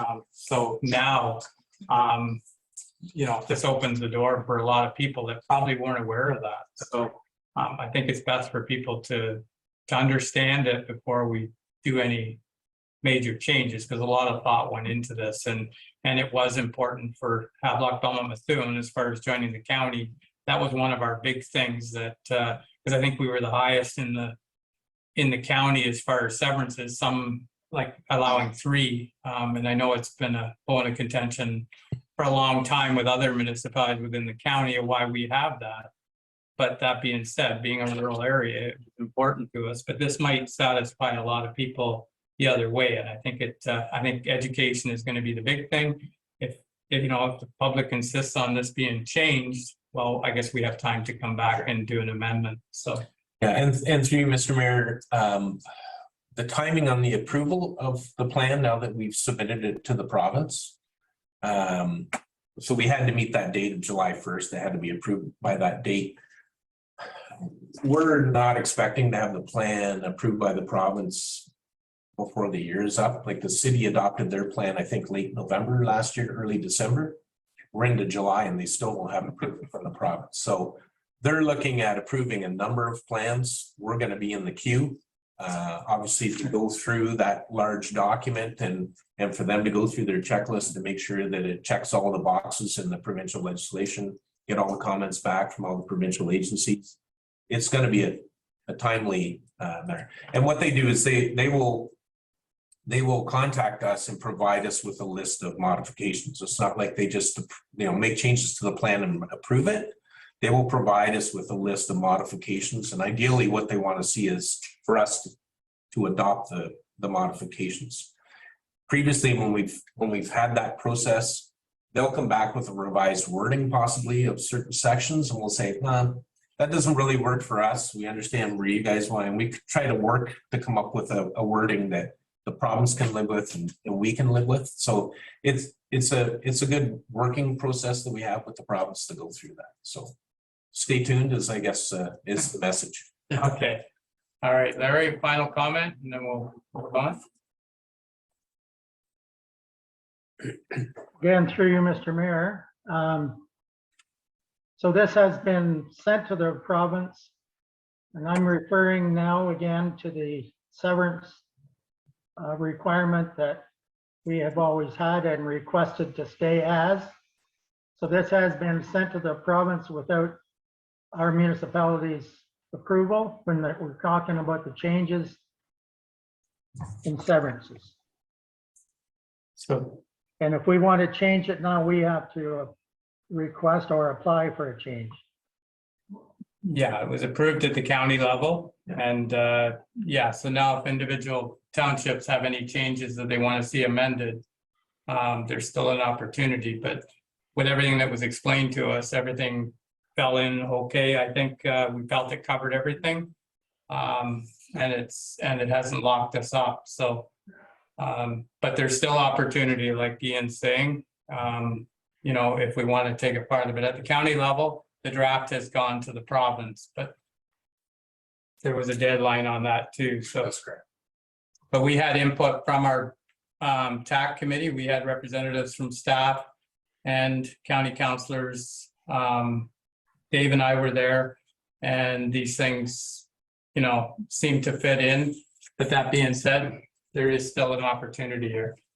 Well, that's kind of disappointing that our township didn't have more say in it, because as Mayor Martin knows, that's been a top priority from day one with the 3 severances, 1 retained. Okay.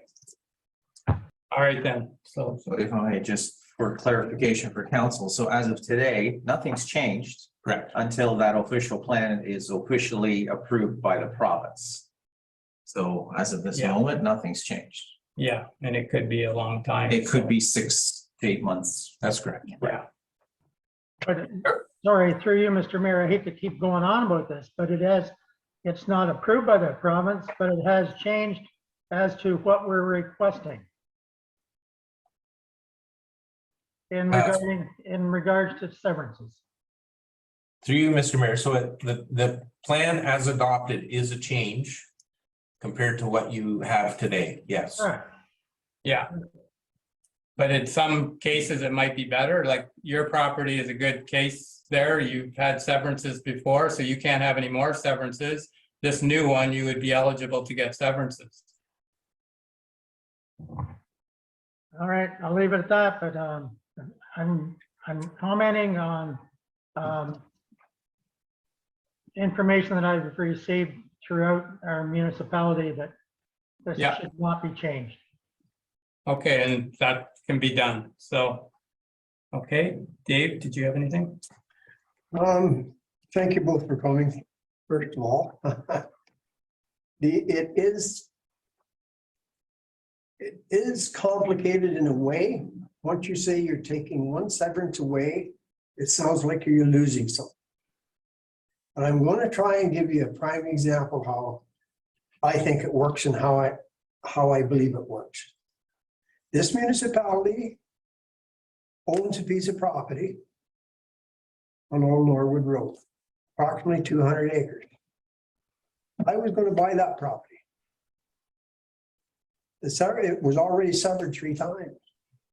I didn't want the house, but I wanted the property. I wanted to sell the house and build a new one. I couldn't do that because it already had 3 severances taken off it. It was no good to me. We still own the property. We sold the home off it. But there it sits. If we go by our today's official plan, it'll never be able to be severed. So if we change, it will be eligible for severances. And that's for the whole of the township. So you're not losing a severance, you're gaining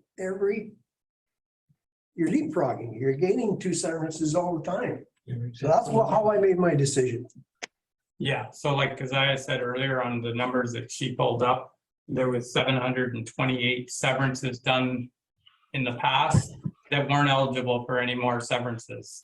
This one here would open them up once it was passed, that they would have a rolling every 15 years they can sever, plus they can sever off the severed pieces, which is a big thing. That's the biggest part of this is once it's been severed and being able to sever it again. If you've severed off 50 acres or 25 acres and you want to sever some more lots off, it's eligible now, where before our old plan there, you can't do that. So it's like you kept saying, it's a shell game or it's a numbers thing. And I think people need to really look at this thing. I think that's why Dave and I supported it. It's to us, it's better. But that being said, been wrong before, and I'm open to, there's some comments here and somebody can swing it around. The 3+1 was really important to us, but I don't think we've lost out of anything. Like you say, it's better. And I think once people understand it, that's where we'll go. But it's not locked in. We can amend it like anything. That was our concern too, is we wanted to make sure that, you know, it's not locked in and there is an opportunity. So I think, you know, so if anybody has anything, I think the best thing would be to understand it and come to council if there is something that we're missing here. But I think it works for the majority. And for you, Mr. Mayor, if you have any ratepayers that don't understand it and want to understand it better, by all means, they can contact us, or, you know, Ari is here as a resource to you, and I'm sure he understands how the policy is going to work. So we're here to answer those questions. If someone approaches you at the corner store or on the street and you don't necessarily have the technical background like we do as planners to answer the question, that's what we're here for. So send them our way, and by all means, we'll try and explain too.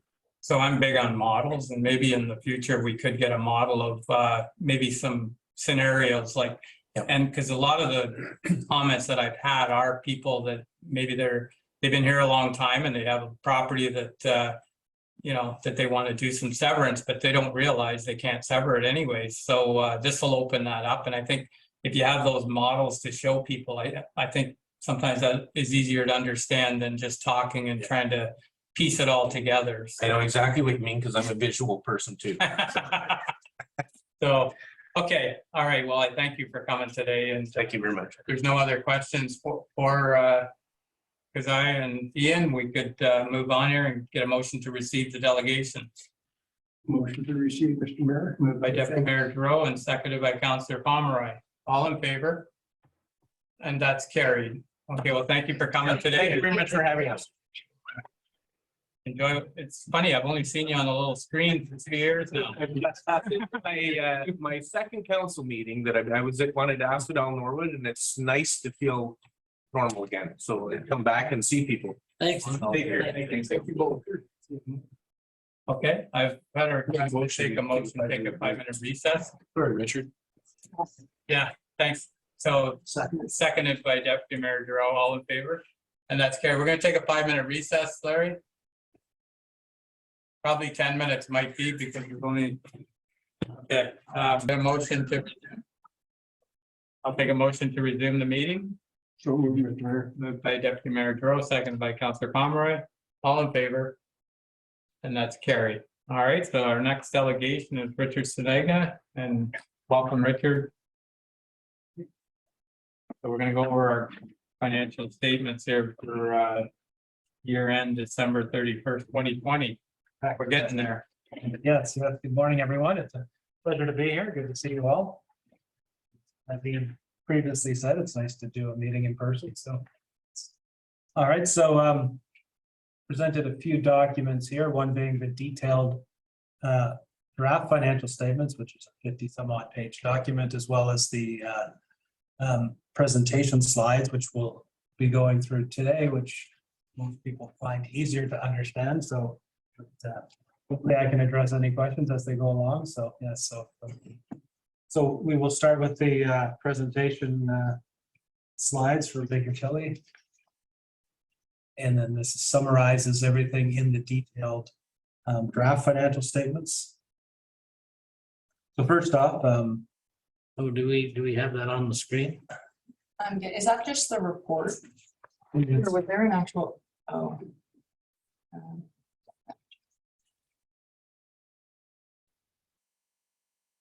Boy, your old mouse is getting erased there.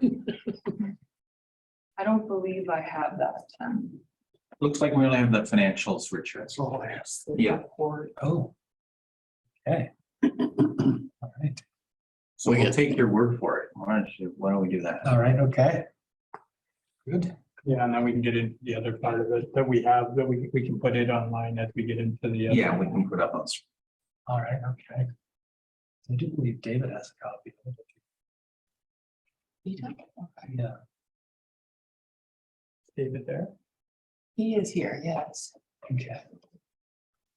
So really, within the financial statements, of course, The financial statements at the start include the auditor's report. First is the management report, and that is consistent with the prior year, and the municipality outlining their responsibilities. And then the independent auditor's report. So that is our report on the audited financial statements. And although the auditor's report is a 2-page document, fairly lengthy, the second paragraph on the first page is what I highlight in the presentation, that in our opinion, the accompanying consolidated financial statements present fairly in all material respects the financial position of the township at December 31st, 2020, and the results of its operations and its cash flows for the year then ended in accordance with Canadian public sector accounting standards, or more commonly known as PSAB. So PSAB is the way the province asks you to report. Of course, keep in mind, it's not the way you set your budget, so I'll try to highlight those differences as we go through. And then as well too, it's your, the auditor's report is your standard clean non-qualified auditor's report. And when it says consolidated, it means it includes the operations of the township, the library board, and the cemetery boards. Next, there's just a summary of some of the audit procedures that we complete. A review of the council minutes, and then into substantive testing. We look at sampling, analytical review, management estimates. Keep in mind, an audit is done on a test basis. We don't look at every transaction. So, and as well too with statistical sampling, that's how we do those type of things. And then of course we look at your systems, your flow of information, and the related controls, looking at the inflows of your revenues, your outflows and disbursements, and payroll, and then as well to adjustments that are called journal entries, which we also look at. So that is part of the audit process. Overall, the audit is complete pending council approval of the financial statements, receipt of the signed representation letter, receipt of the legal letters. Overall, there were no changes to our initial audit plan. Of course, with COVID, how you audited was different, and gathering information too was can be a bit of a back and forth. As well too, there were no disagreements or difficulties with management, excellent cooperation. I guess too with remote work and people working from home, though, there were delays in obtaining information to complete this. And as well too, within the financial statements, there's a note related to the impacts of COVID. Overall, there were small differences that we do have to note on our schedule of unadjusted differences, and things, taxes receivable being out for $26,000, amortization being out for $9,800, and as well two differences from the prior year, leaving a net impact on the financial statements, an overstatement of $15,000, and assets being overstated by about $36,000. Both items well below materiality, but they're a bit above our threshold level, so we do have to make you aware of that. Next, within the presentation, there's a 5-year comparison of your financial assets. Overall, that'll be similar to page 2 of the numbers in the detailed financial statements. The detailed financial statements on the statement of financial position show that your financial assets have increased. Part of that is offset by the increase in your liabilities. You do have. Thank you, Bianca. You'll see there that there's a significant increase, though, in your total financial assets. A lot of that is being driven by the loan that you borrowed on behalf of Peterborough Housing, so that then they can turn around and use those funds to construct the facility in their being out of the Bureau property. So that's, and then on the following slide, you'll see that there's a corresponding amount owing to the Infrastructure Ontario, and I believe all of that is supposed to be getting cleared up, or has been cleared up with other debts. So yeah. So overall, you'll see there then your cash has increased a fair bit, and that's mainly due to the increases in your reserves. Your investment in 2020 was a good year for investments. For your investments, so that they grew by their growth, receivables. In 2019, you were owed a large amount of about 470,000 for the for an OCIF project that you collected. So now you're just back to your standard receivable, majority being a Hydro 1 deposit and HST receivable. Your taxes receivable because of the pandemic and allowing for some waiving of penalties and interest and things such as that. You did see a small increase, but still your percentage is 4.12%. So you're still well below the low risk range by the province. So therefore, you're still sitting in a good position there. So yeah, so then, overall, then you'll see that the following page showing the bar chart of that. So, and you'll see there on the far right, the large orangey red bar, and then you'll see that as we move to the financial liabilities, you'll see there that of course your loans payable ties right into the loan back to Peterborough Housing, accounts payable, some increase in accruals and things such as that. Your deferred revenue obligatory reserve funds, you did utilize some gas tax and parkland, so reducing that balance, but you still have 470,000 moving forward for that. This year, the deferred revenue, the majority of that increase is all related to the safe restart funding that you were allowed to carry over from the province. And then as well too, you still have your estimate of your landfill closure liability there. There was a slight increase there. And then you can see there on the following page, the bar graph, the large orange bar being the loan payable. And then next we come to the non-financial assets. So these are the items you have and own that you don't intend to turn into cash. You can see there, a majority of that is your tangible capital assets. And you, like a lot of municipalities in that year, getting construction projects and asset projects done with the pandemic was impacted. So therefore your amortization was higher than your additions. And then as well too, you have some prepaid expenses, mainly being related to benefit plans for January of 2021 that needed to be paid by the first of the year. So that was paid in advance, as well as some fuel inventory. Next, we have the summary of your statement of operations. And what this page does is try to reconcile back to not having a surplus or deficit, because of course, if you look at the first column, it's showing for PSAB that you budgeted a $1.2 million surplus, but setting your tax rates, of course, you're not supposed to be budgeting for a surplus or a deficit. So the amounts below here on this schedule then do reflect the adjustments that are needed to take you from PSAB back to a tax rate amount. And as you can see there, all three columns do budget to zero. As a result, the fact that you do transfer any unused amounts to reserves at the end of the year, but you can see there that your purchase of tangible capital assets was budgeted at $1.9 million. It only came in at $1 million. So therefore, as we saw in the previous slide, the net book value of our assets did increase, and you can see there that you did transfer more to reserves, and you didn't need to pull out as much for capital projects. So when all is said and done, you do come back to a zero balance. And the following slide gives you an idea of your accumulated surplus. And I mean, the main thing here is always what you want to see is the orange bar being higher than the blue bar, which means you have equity more so than what's tied in your capital assets. So that's where you want to be. Next, you see your revenues and expenses and annual surplus on a PSAB basis on the next slide.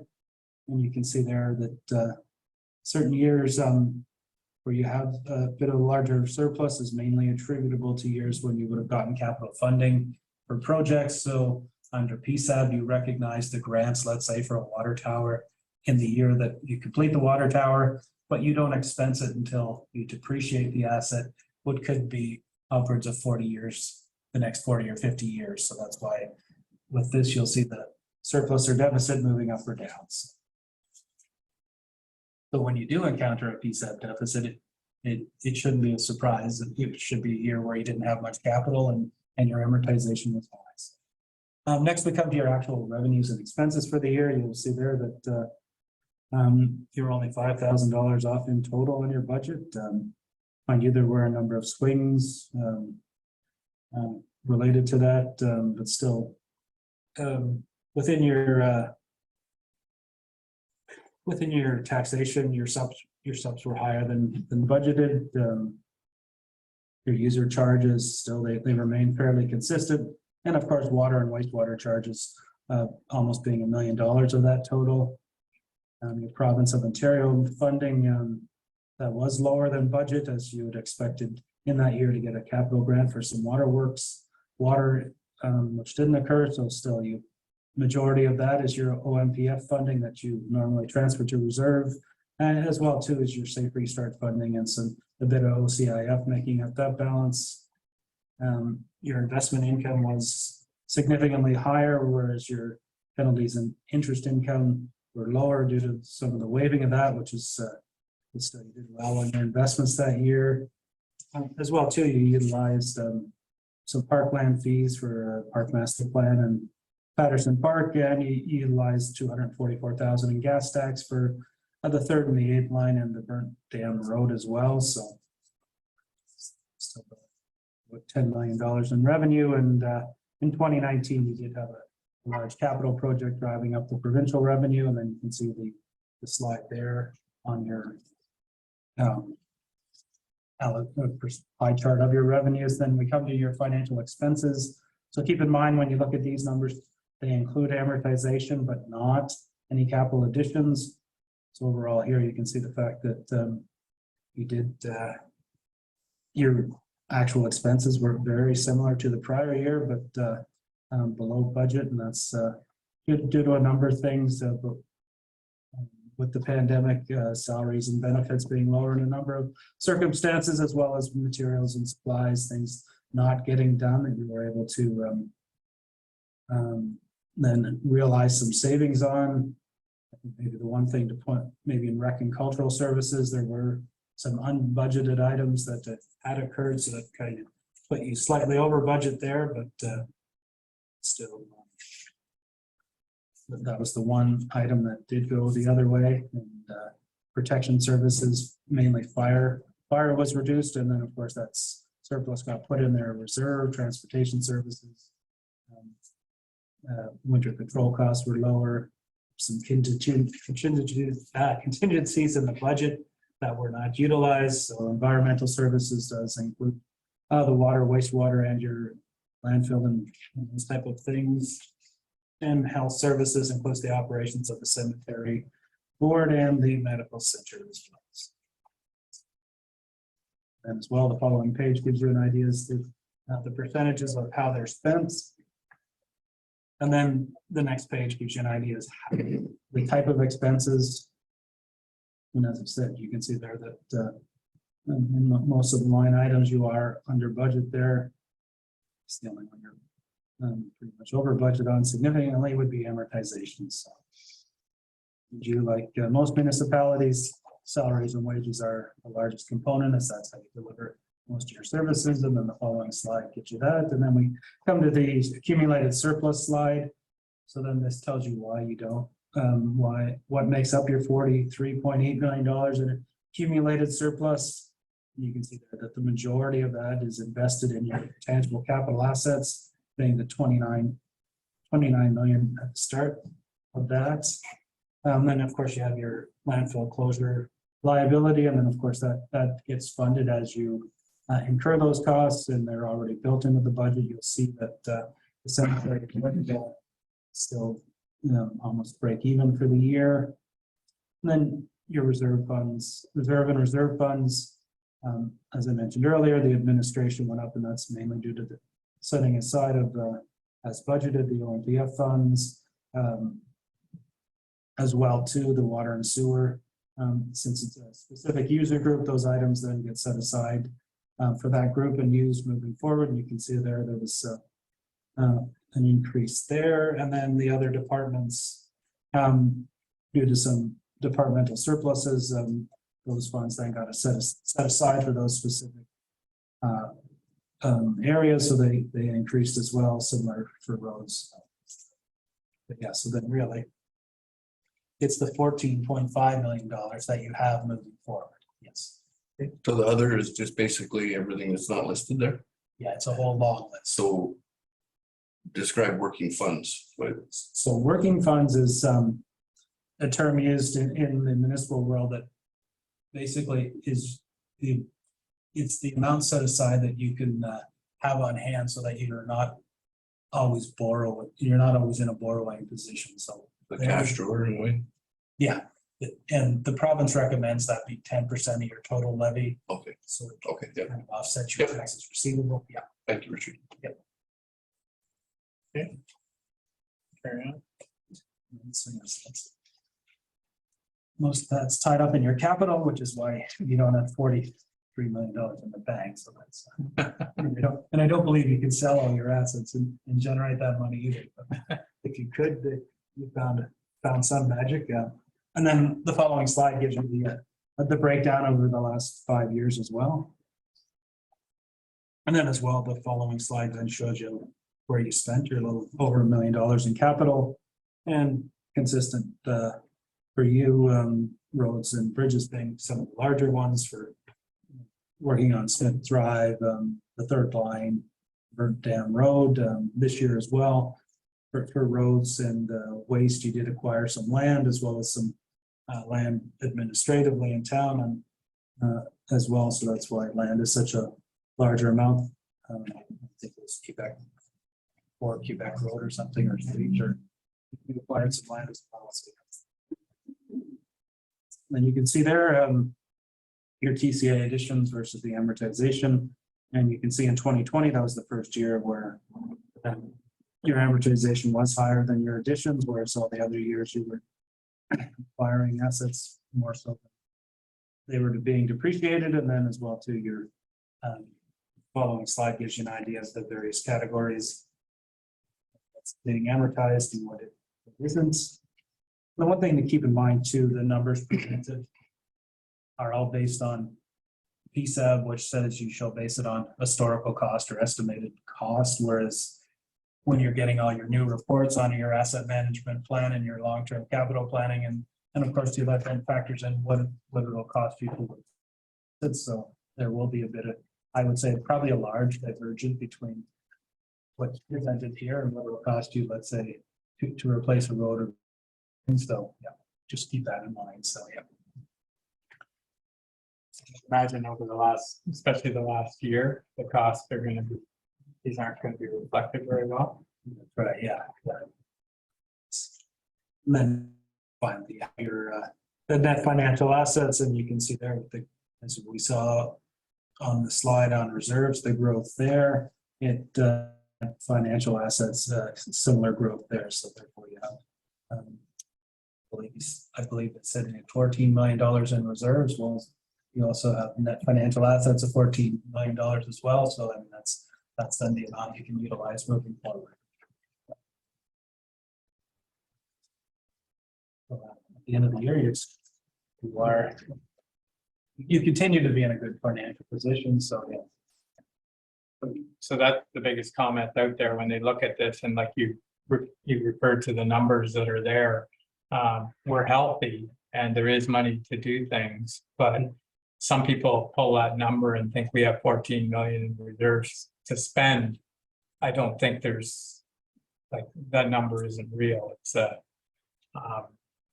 keep us safe, I guess, you know, like we've been really responsible over a number of years, and we do have some money to move forward. But that being said, it's some of the numbers that are being used aren't as big as what it appears.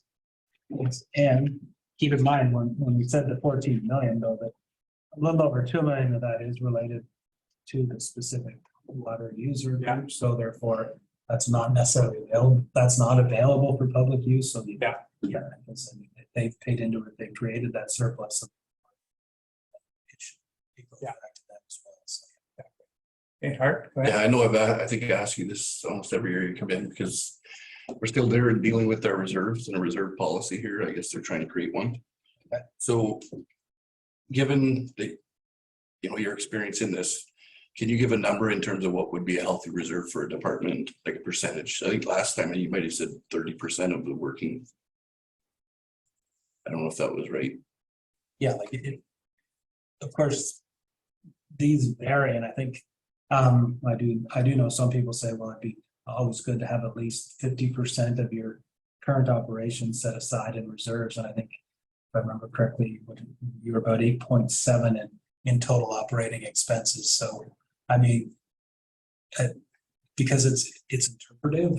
Yeah, no, I understand it. Yes. You're not Yes, gonna I give me a mean- 37% per se. Yeah, so What I'm saying as a guideline, are there other guidelines that maybe other municipalities that have a reserve policy would like, that you know of would use? Because we don't have one. yes. And as it is now, everything that we don't spend is getting dumped into reserves. And as you can see, pretty much all of our reserves are highly inflated, you know, to me at least.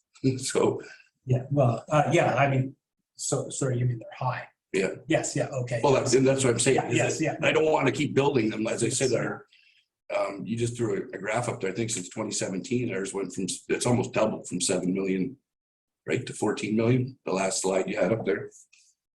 Oh, yeah, you said, sorry, yes, yes. And that's what I mean. When people see that, they see, and they look around our community, right? They see, well, there's $7 million going in the bank, but there's not much being spent in the community. Why isn't some of that money being spent in the community? And that's what we as a council are trying to, you know, develop a policy where, as I said, instead of banking this money like old misers, we're reinvesting it in our community, right? And putting the money to work. So. Yeah, and I don't actually know any off the top. I don't, Yep. I've seen them, but I just don't remember them. Okay. But still, I think whenever you're looking at, let's say, slide 19, your reserves, you also, but then you pull out your capital plan. And then you see, compare the two and work that out over time. And then see, if I'm assuming most places like to have a nice predictable tax rate increase. So therefore the levy is fairly consistent. So therefore, in years where you're going to do a big project, you'll draw down on your reserves. And then in years where you're not doing as much capital, then you try to replenish them so that you can continue that smooth curve. So yeah, and I don't know what your future capital plans are right now, but in the one report I do remember, I think they quoted, I think the estimate was 30 to 50% of current operating expenses. Okay, thank you, Richard. Yeah. So when we talk about the inflation and what's happened over the last year or two, that might help us in some of our reserves, even if they were a little high.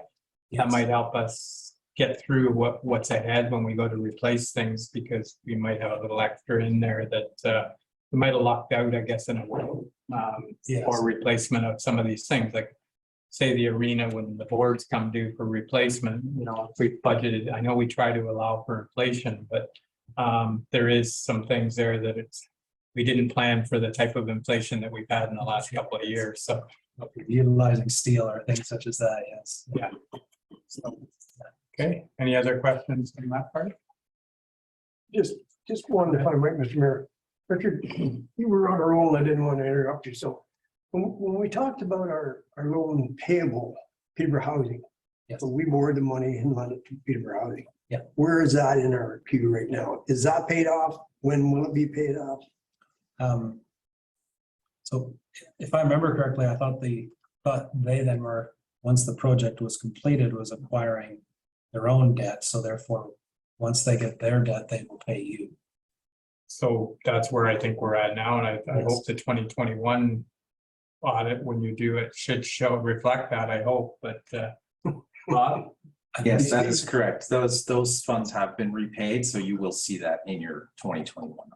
Thank you for that. Yeah. I know you I told me believe it's that. I just remember. I believe it might be a 2022 item, actually. Oh, okay. Yeah, I think, Right. yes, it was just done recently. That's right. Yeah. Yes, yeah. Okay. But yeah, so though, David, sorry, therefore, but it's just on your statement of financial position as a receivable from Peterborough Housing and an amount owing back. It doesn't impact your operations. No. Yeah. Okay. Barry, go ahead. Yeah, one thing that could affect is our bottom line is litigation. Like we've had a pile of litigation. I expect more to come. Because the world is changing.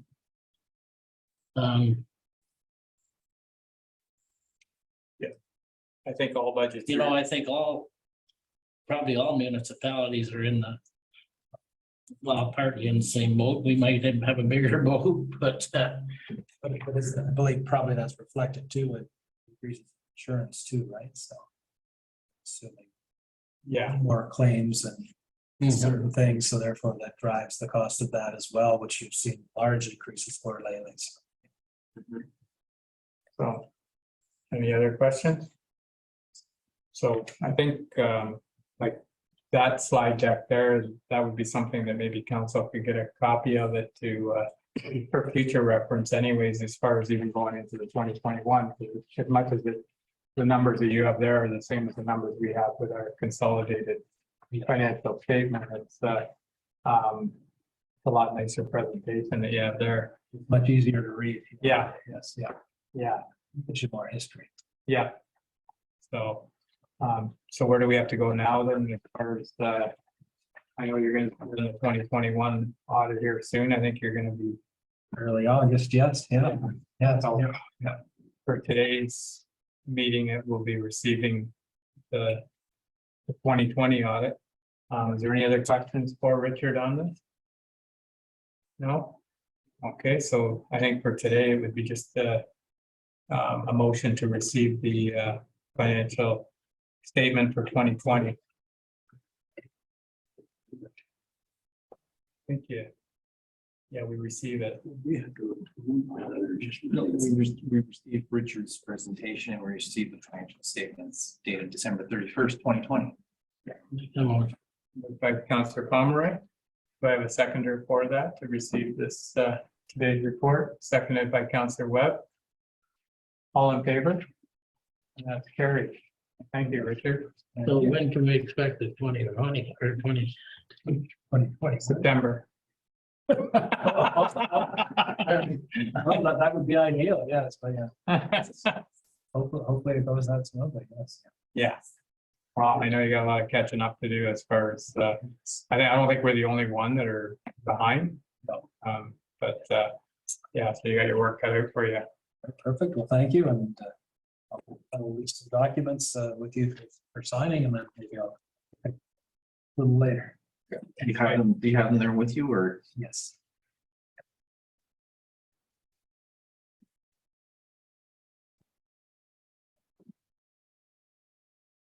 And I did receive some by email as well. Yeah. Thank you. All right. Thank you, Richard. And that's the end of our delegation, I think. And probably do anybody else. Okay, schedule. Thank you, Richard. Thank you. Finished up in just in time for him to take us to lunch. Yeah.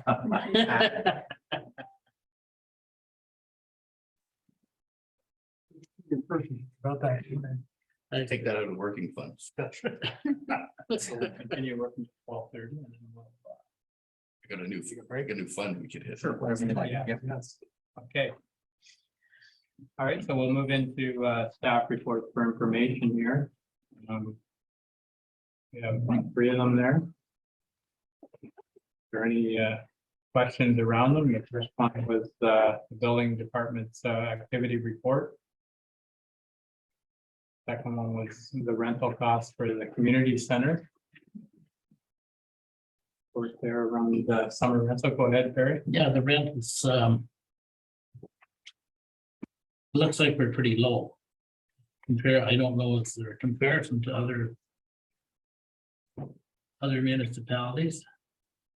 I don't know, is Ryan on the meeting there? Yes. Okay. Hello, Ryan. Morning, Mayor Martin and members of council. How are you? Yeah, I don't know whether you heard the question. No, sorry, can you repeat the question? Thank you. All right, excuse me through. Mr. Mayor, I just wondered, you know, on our ice rentals or stent rentals or whatever, our ice pad or what do you think that it should be? Is there any other communities that have a a price that would be fair, you know, like, we have no idea, only I'm trying to break even. So does other municipalities just try to break even, or do they try to make a little bit? So through you, Mayor Martin, to Councillor Palmer's question. It's an interesting question. When you're operating an arena, specifically an ice surface, it's run as a business, and it's also run as a service to the community. So most rural community rinks aren't making money at it. They're just, what they're trying to do is adjust their hourly rental rate to cover off and offset any of the expenses incurred by the renter itself, and then in turn it's supposed to go back into the facility to replenish the maintenance budget. So in terms of it being a low rate, like this rate that I provided in the report, the $50.80, we recently we didn't recently, that was adjusted. It went up 1.5% in 2018. It's not something that I was willing to increase over the last couple of years, given the pandemic situations. So I think most municipalities are in the same position where they're, we're just starting to recover here, and we don't want to hurt the service clubs that are trying to get back to where they used to be in terms of financial stability. They lost a lot of fundraising opportunities and revenue sources for their service clubs. So I think pretty much everybody in the surrounding area, based on my knowledge and through my meetings and associations, everyone's pretty much kept their rate status quo. The rate that is in this report, I was just specifically talking about non-ice surface rentals, so that's just for the floor. We do have a higher rate for ice rentals, so it's $87 an hour plus tax for ice rentals. That's a minor hockey or youth rate, and then it's $112 an hour for the adult or non-youth rate. So I can tell you that we are a little bit lower in terms of other municipalities. However, you have to also kind of consider the size of the facility, how many staff members it takes to operate the facility. So we're in a pretty good position where we can offer a lower rate to the community because we have a smaller rink and our operating costs are a little bit lower. So when comparing rates to surrounding municipalities, there's a lot of things to kind of consider. I was kind of hoping that a strong, healthy return of the Minor Hockey Association and the Figure Skating Club this year, so I wasn't planning on proposing any rate increases to council this year. However, it is definitely something that I would like to look at in the spring once we get through this year's ice season and see where we're at and see if we're getting our numbers back to where we used to be. Okay, Thank Deputy you. Mayor Drew had a question. Thank you, through you, Mr. Mayor. Thank you, Ryan, for this. I think I was the one that asked for this, and I appreciate it. It's very clear. This report is very clear, and the numbers are all there. I always like to say that we do subsidize our community when it comes to the ice surfaces or the ice surface. How do you say it? The arena floor. Not the ice, but the arena floor for functions. And I don't see anything wrong. So thank you for your report. Well done. And it gives anybody that wants to read it, it gives us true costing, what it costs to operate it for 6 hours, 8 hours, 4 hours. So we do subsidize. If we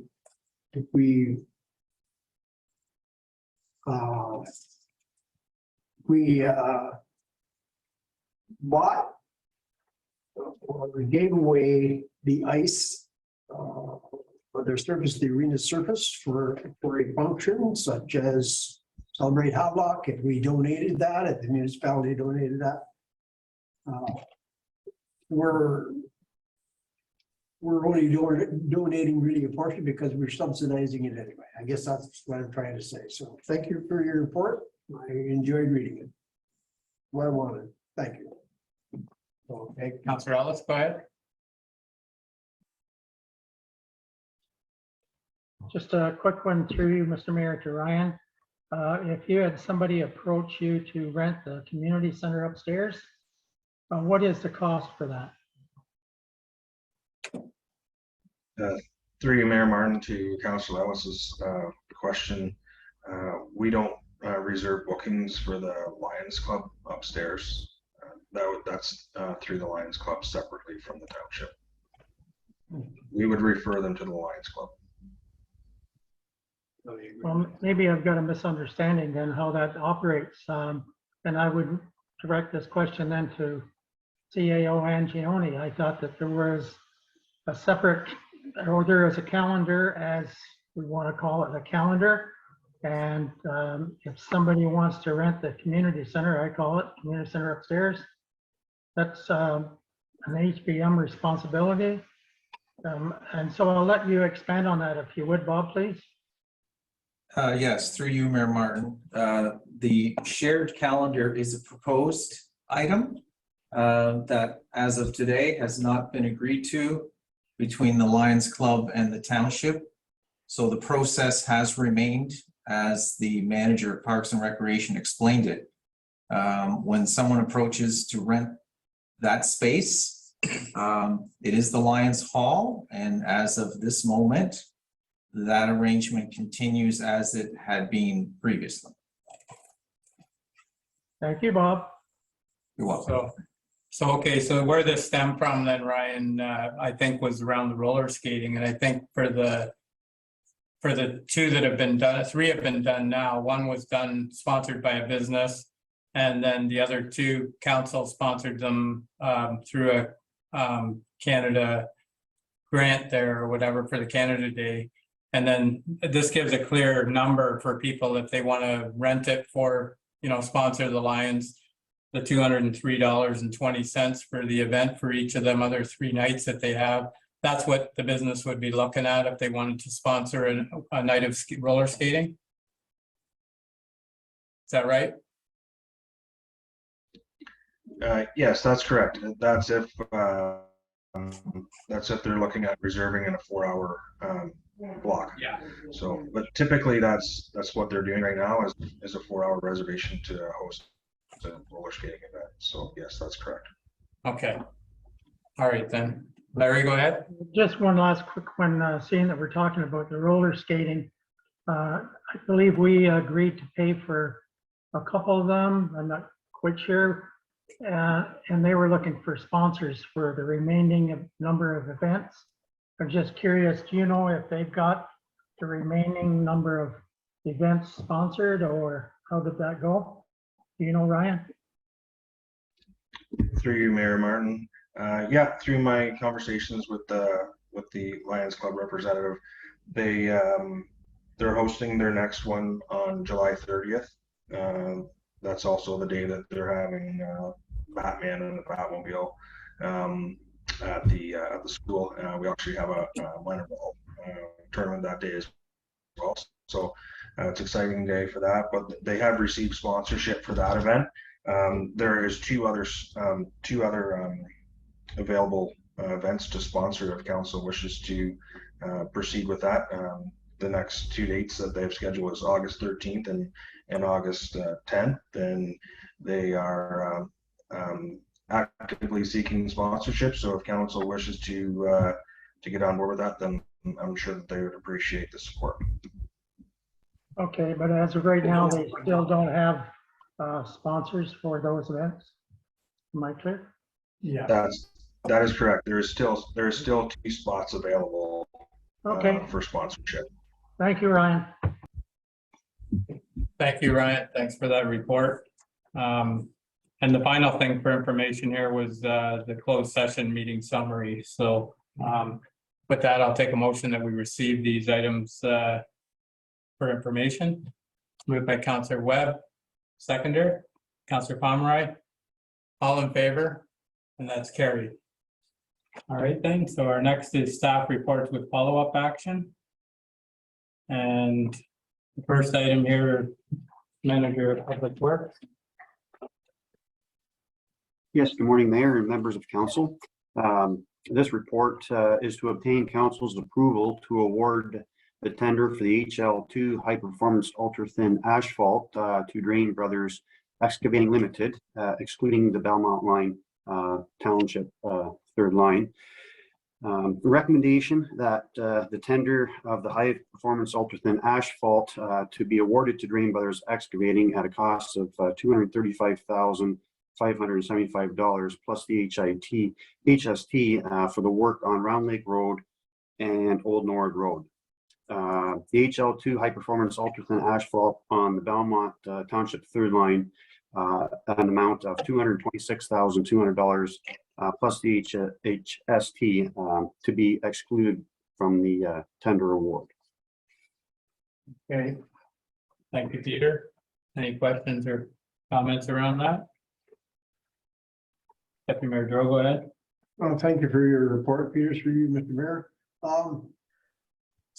We're going to exclude the third line, but our intentions are to do that next year, Peter. Yes, through you, Mayor Martin, just with, as the report stated to Deputy Mayor Giroux, the storm debris from the May long weekend has backed our township up as well as many others. And with the deadlines of the asphalt coming in the fall, we just weren't 100% sure that we'd be able to complete the third line. If our schedule goes as planned, hopefully maybe we can start on the third line with some ditching and preparation for road construction to be presented again at budget this coming year for 2023. Thank you, Peter. Okay, Larry, go ahead. Through you, Mr. Mayor, to Peter. There's no possibility to get some support, possibly through Mr. Drain, to complete the third line this year. As we all know, when we go to another year, costs increase. So I put that question out there. Is there a way of supporting the project to complete it this fall? Through you, Mayor Martin, I can reach out to the contractor and see if he's willing to take over that project and see an estimated cost, and I can bring something back to the August 9th meeting, I believe it is, Councillor Ellis. Well, I may not be suggesting he take the complete project over because we know that's going to definitely increase cost. And regarding the debris cleanup, I know all municipalities have the same problem and they're working at it as they can, not maybe putting it as a top priority. So I guess that's all I'm asking, if some support could be implemented, letting some of the debris cleanup linger when you get to it, but get the project completed this year that we have planned. And I'm speaking of the third line, Pete. Yes, through you, Mayor Martin. So we haven't been steady working on the storm debris cleanup. We have just been working on our regular maintenance as well, our dust control, our culverts replacements and so forth. So we're still catching up on there, and we're almost to where we should be by the 1st of June as of right now. So we are a month and a half to 2 months behind. I would very much like to say we could do the third line this year, Councillor Ellis. I just think we're pretty late in the season here to commit to be able to complete it. That's why I've opted to finish the Old Norwood and Round Lake Road with the ultra thin asphalt. So those two road projects would be complete. And hopefully, like I say, if we can start on the third line in the fall, just depending on how schedules go and contractors and equipment becomes available, that's the intent and the plan for the third line. So the third line could be all prepped and ready. Is that what I'm hearing, Pete? Yes, through you, Mayor Martin. Yes, hopefully that's where we can get to this fall, and then we can, if we can get, we'll get as far as we possibly can with it. If we can get it to even get the gravel on and the culverts changed, and then we can let the road settle even over the winter. I know it is in budget, and the money is there to proceed. It's just the timing of the storm that's really put a hindrance on the project. Okay, thank you, Peter. I'll leave it in your capable hands. Thank you. Thank you. Okay, Peter, the only question I had is for future projects, are we still looking at surface treatment at all? Like I'm around Enduro and North Forth in the last couple of weeks, and they've just completed all their surface treatment. And so are we going to use the traffic numbers to decide, or are we going to do all roads with ultra thin asphalt in the future? That's just kind of where I'm at, because we know that surface treatment will go a lot farther if, you know, but we had a problem with the length of time. But I mean, everybody else is still using it on some of the low volume roads. Will we be looking at that in the future? Yes, to you, Mr. Mayor Martin. Yes, we could definitely, I can bring whatever roads we have proposed for budget through the roads need study. We can bring to council and let the council decide on which and the cost difference between the ultra thin asphalt, the traffic counts, as well as a surface treatment. Right now, we're about $3.50 a square meter higher with the ultra thin asphalt than we are with the $3. Yes, $3 a square meter higher with the ultra thin asphalt. So, and that's a result of the oil industry right now with the cost of fuel, exactly, with the polymers and the emulsions. So, I'm sure the surface treatment will be going up as well if they haven't already. But no, that can be definitely a decision of council going forward for sure. Okay, thank you. Deputy Mayor Joe, go ahead. Through you, Mr. Mayor, you bring up a very valid point on the third line in particular, where we have, you know, there's a nice big dairy farm there, etc. So we do have pretty heavy equipment on that, milk trucks, etc. And it's not like a 6 line where it's, in my opinion, we haven't did a traffic count, but there's not the traffic there. So thank you, Peter, for that, and Mayor, for bringing that up, because it's something that next council should certainly look at budget time. Yeah. Thank you. Okay, so we have a recommendation here to do the 2 roads for this year and pull the third line off. So somebody. I'll make a motion to. Okay, Councillor Pomeroy is moving the recommendation. Do I have a seconder? Councillor Webb seconding. All in favor? And that's carried. Okay, thanks, Peter. The next one here is a request for approval to connect the Havelock water system. Yes, through you, Mayor Martin, to members of council. The purpose of this report is to seek council's approval to connect to the Havelock water system. Recommendation that council approve the connection to the water system on Old Norwood Road. That all costs associated with connections will be at the property owner's expense, and the work to be inspected to ensure it meets the current regulations. Okay, Councilor Pomeroy. Whereabouts on Old Norwood Road is that, Peter?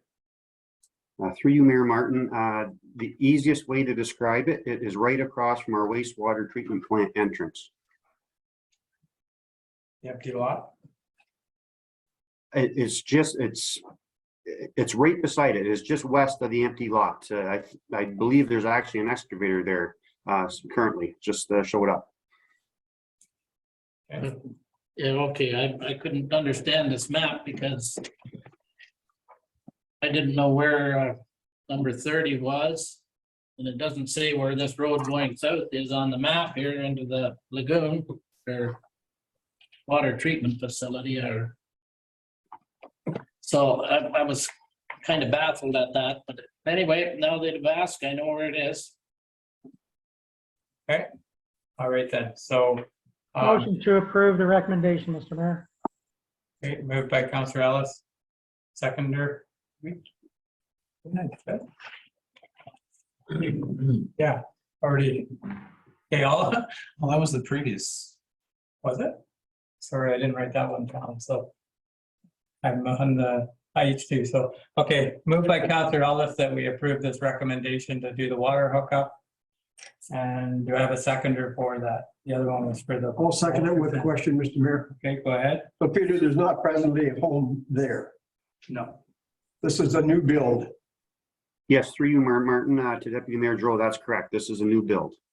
And it's west of the what I call the road allowance.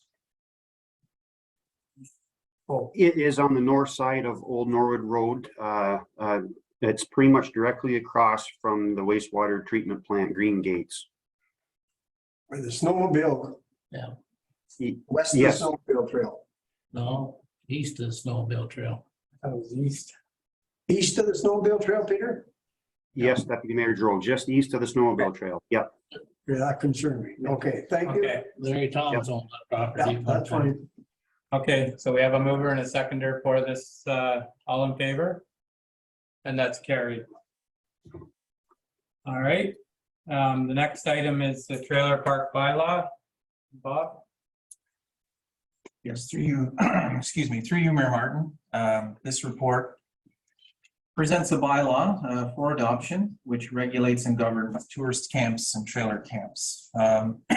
This bylaw was a collaborative effort between a number of us, which included our planning assistant, our interim chief building official, our bylaw enforcement officer, our manager of public works, and our deputy clerk. The bylaw does allow for an establishment permit, which is a one-time fee of $500 for new trailer or tourist camps, and also an annual trailer or tourist camp operator's license with an annual fee of $100 plus $10 per campsite. The bylaw also permits regular inspections as required. This bylaw was presented earlier in the year as a draft. It has been reviewed by our solicitor and by our planning consultants. It is now presented for adoption. Okay. Okay, Art, go ahead. Yeah, I think that thank you for all the work you've done.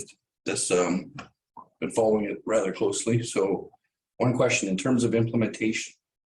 So moving forward, we have the bylaw now. The question I'm getting is in terms of the numbers of camps that we have at said trailer parks. So are we good to send? I'm just saying moving forward, how let me see, I'll use an example. So I have the trailer park A, right? The bylaw is passed today. Do we go by what we have on file, or are we going out to do fresh new inspections in terms of how many people, like how many lots they have, blah, blah, blah, blah, blah, or are we just taking the word based on? Yes, through you, Mayor Martin. This bylaw will be provided to all trailer camp operators. We will then be following up with site inspections. This bylaw will be phased in. The fees will commence in 2023, January. We are asking for site plan to be provided from each of these trailer camps. And for that, we've allowed until 2024 to comply with all of that. But in the meantime, we will be inspecting and we will be answering any questions as they come forward. Thank you, Bob. Thank you for being very clear on that. Okay, Barry and Dave. Yeah, they're just one thing through you, Mr. Mayor. I'd like clarified is an annual fee of $100 plus $10 per campsite. So if they have 10 campsites, so that's $1,000. No, $10 per campsite. Oh, 10, okay, that's $100. So Correct. they add that on to the other $100. Correct. Okay, then. Okay. I just wanted to make sure, because are they going to say I've only got 10 rented? Okay. You know, and actually have 30. That's where the we site know plan- that we got one campsite or one camp that's gonna give us trouble, so I just wanted clarity on that part. Yes, through you, Mayor Martin, just to clarify, it's not the number of sites rented, it's the number of sites available. Okay. Yeah. So, Deputy Mayor Dro, go ahead. Thank you, Mr. Mayor. You might have explained this already, Bob. Campsite A has 25 campsites. They pay their dues and they pay their for each campsite. and they want to expand, what criteria do they fall under to expand? Well, there is a process for expansion and it's a planning process. It would involve our planning department. So site plan controls would be incorporated and all would have to comply with our zoning bylaw. Thank you for that. And Ari, if you want to expand upon that, feel free. Through to you, Mayor Martin. Yes, so to you, Deputy Mayor, yes, there would be a process. There are proposals or there are provisions in place for expansion. Any new, in terms of a planning perspective, any new site plan or any new trailer parks, even if it is recorded as an extension, would be able to go through, permitted that they do go through site plan approval. It is a commercial endeavor, so it will trigger site plan approval. So far, I'm not entirely sure if it necessitates that we amend our site plan control bylaw, but site plan approval will be required moving forward for any extension of any trailer parks. Thank you for that, Eric. Okay, so Satisfies my questions. So the numbers that we'll be working from right now, there's 7 parks in HBM and there's 384 licensed spaces. Correct. That's the number that we'll be clarifying moving forward to see what we have. And that they have till what, 2024, did you say? Well, the new fees will take effect in 2023. On that number, yeah. Site plan will be 20, we're giving them till 2024 to gather site plan and bring all that together. That's fair enough, I think. So, okay, did we have any input from the trailer parks at all with this too? Like, was there anything, any calls or input from them at all? Sorry. Okay. All right, that was just one part of the question, but I think it's a good thing, and I think it's good to see it starting to move forward. I know there's lots of people talking and lots of people want to see this happen. So we'll deal with the bylaw later, but if there's no other questions around it right now, we can go with the recommendation here that we approve this part of it. Moved by Councillor Webb, seconder for the approve this, what's presented here today. Deputy Mayor Giroux, all in favor? And that's carried. So we'll deal with the bylaw and the bylaw part of the agenda. And the last thing we have here is the Lions Club agreement. I do need a motion to go past the 12:30. Yep, we will need a motion to extend curfew. So, and it's up to council how we do this, but we do need a motion right now to go past the 12:30 curfew. Moved by by Councillor Pomeroy and seconded by Councillor Webb. All in favor? And that's carried. So we'll finish this part of it and then we'll decide how we want to finish the meeting here today. So, so the Lions Club agreement here. There's the Lions sent back a rebuttal here. Is that? Yes, through you, Mayor Martin. So at the meeting of June 21st, regular council meeting, proposal was presented for updated wording of an agreement with the Havelock Lions Club.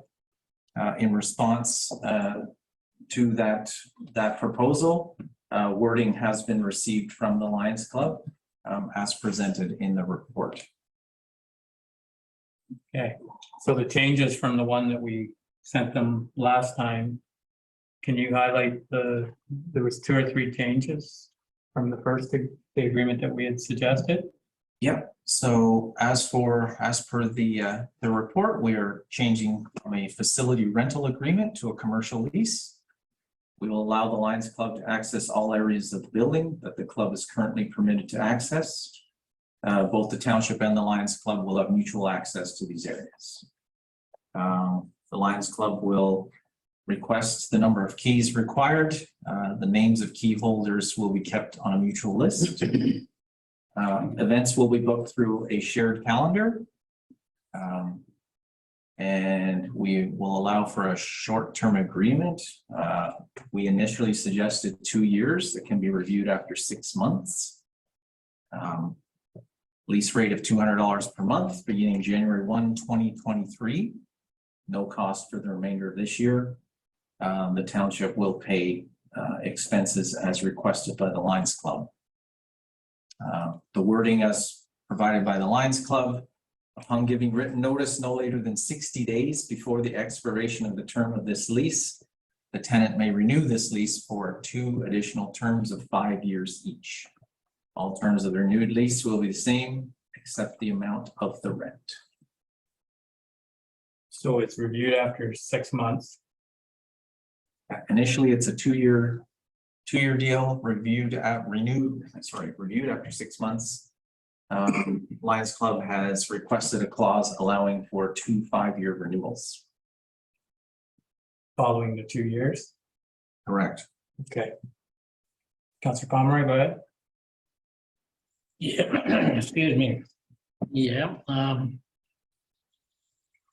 with all of this, we might as well get back to square one. They can pick up all the expenses. Because we're passing this all down to the taxpayer. If they want the arena, you know, pick up the expenses with it. And give us the opportunity for to book our events. You know, that would simplify it. Because I can't see hanging on, you know, hanging everything on the taxpayer here and then give them the. Because we're only going to get in a schmozzle here. Well, you're renting it. No, you're renting it, and blah, blah, blah. How much money do we think we're costing the taxpayers? Well, it's going to be a lot more than what was in the. Oh, how much? I don't know. I don't Well, I know. think it And is. you don't know. But they're. No, but how much money does the Lions give out to community organizations every year? Well, we have a number from 2019, which is around $20,000. Where do they raise that money? Wherever, all over the place, wherever they hold events. Mostly local. And, you know, Yeah. we do know. But what I'm saying is, if we do this, they're gone. So the 20,000 that they hand out every year, and probably other years, it's a lot more than 20. Where's that money coming from for in our community? Who's gonna pick up that? Because to me, they're gonna come walking through that door. Whether it's minor hockey, figure skating, or they die. And right now, we're subsidizing a group that's willing to pay that 20 to 30 for 10. So while yes, it is a burden to the taxpayer, to me, it's a pretty good deal to keep a group that's been probably the biggest, you know, let's say nonprofit contributor to this town for the past 50 years or more. So, and I'm not going to turn my back on them. And I don't think this council should either. So go through me anyways here, go through the chair as far as rather than get going back and forward, but okay, so Councillor, let's go ahead there and then Councillor Trump, if you want to rebut that. Through you, Mr. Mayor, my first comment was going to be there is a protocol here at a council chambers to go through the mayor, because from the viewing audience, it's not a very professional way to conduct a council meeting when you're sitting back listening to it. So that was my first comment. Secondly, I think we're trying to do the right thing here for the Lions Club. But it just seems to me, no matter what we offer there, it's not enough and they want more. It's just like the leasing that they're talking about. The second thing is we have asked for some financial statements to support what we're offering to do for them without any reply for that. And so before I would agree to extending this contract or agreeing to it, it's not asking for very much to have the secretary or a representative from the Lions with the financial report, and there's several reasons for asking for that. That's my comments. Thank you. Councillor Pomeroy, go ahead. Yeah, I'm just getting back to where I left off, and that was part of my my concern too, because there is people out there that have the same indication like we are. We're trying to help the Lions. We're not trying to put them on. But we can't do this with everyone, and you're setting a precedent. Excuse me. And the financial statement, we've talked about it before. We don't get anything from the bottle drive. What do they get from that? All we hear about is what they don't get from, and that's like the jamboree.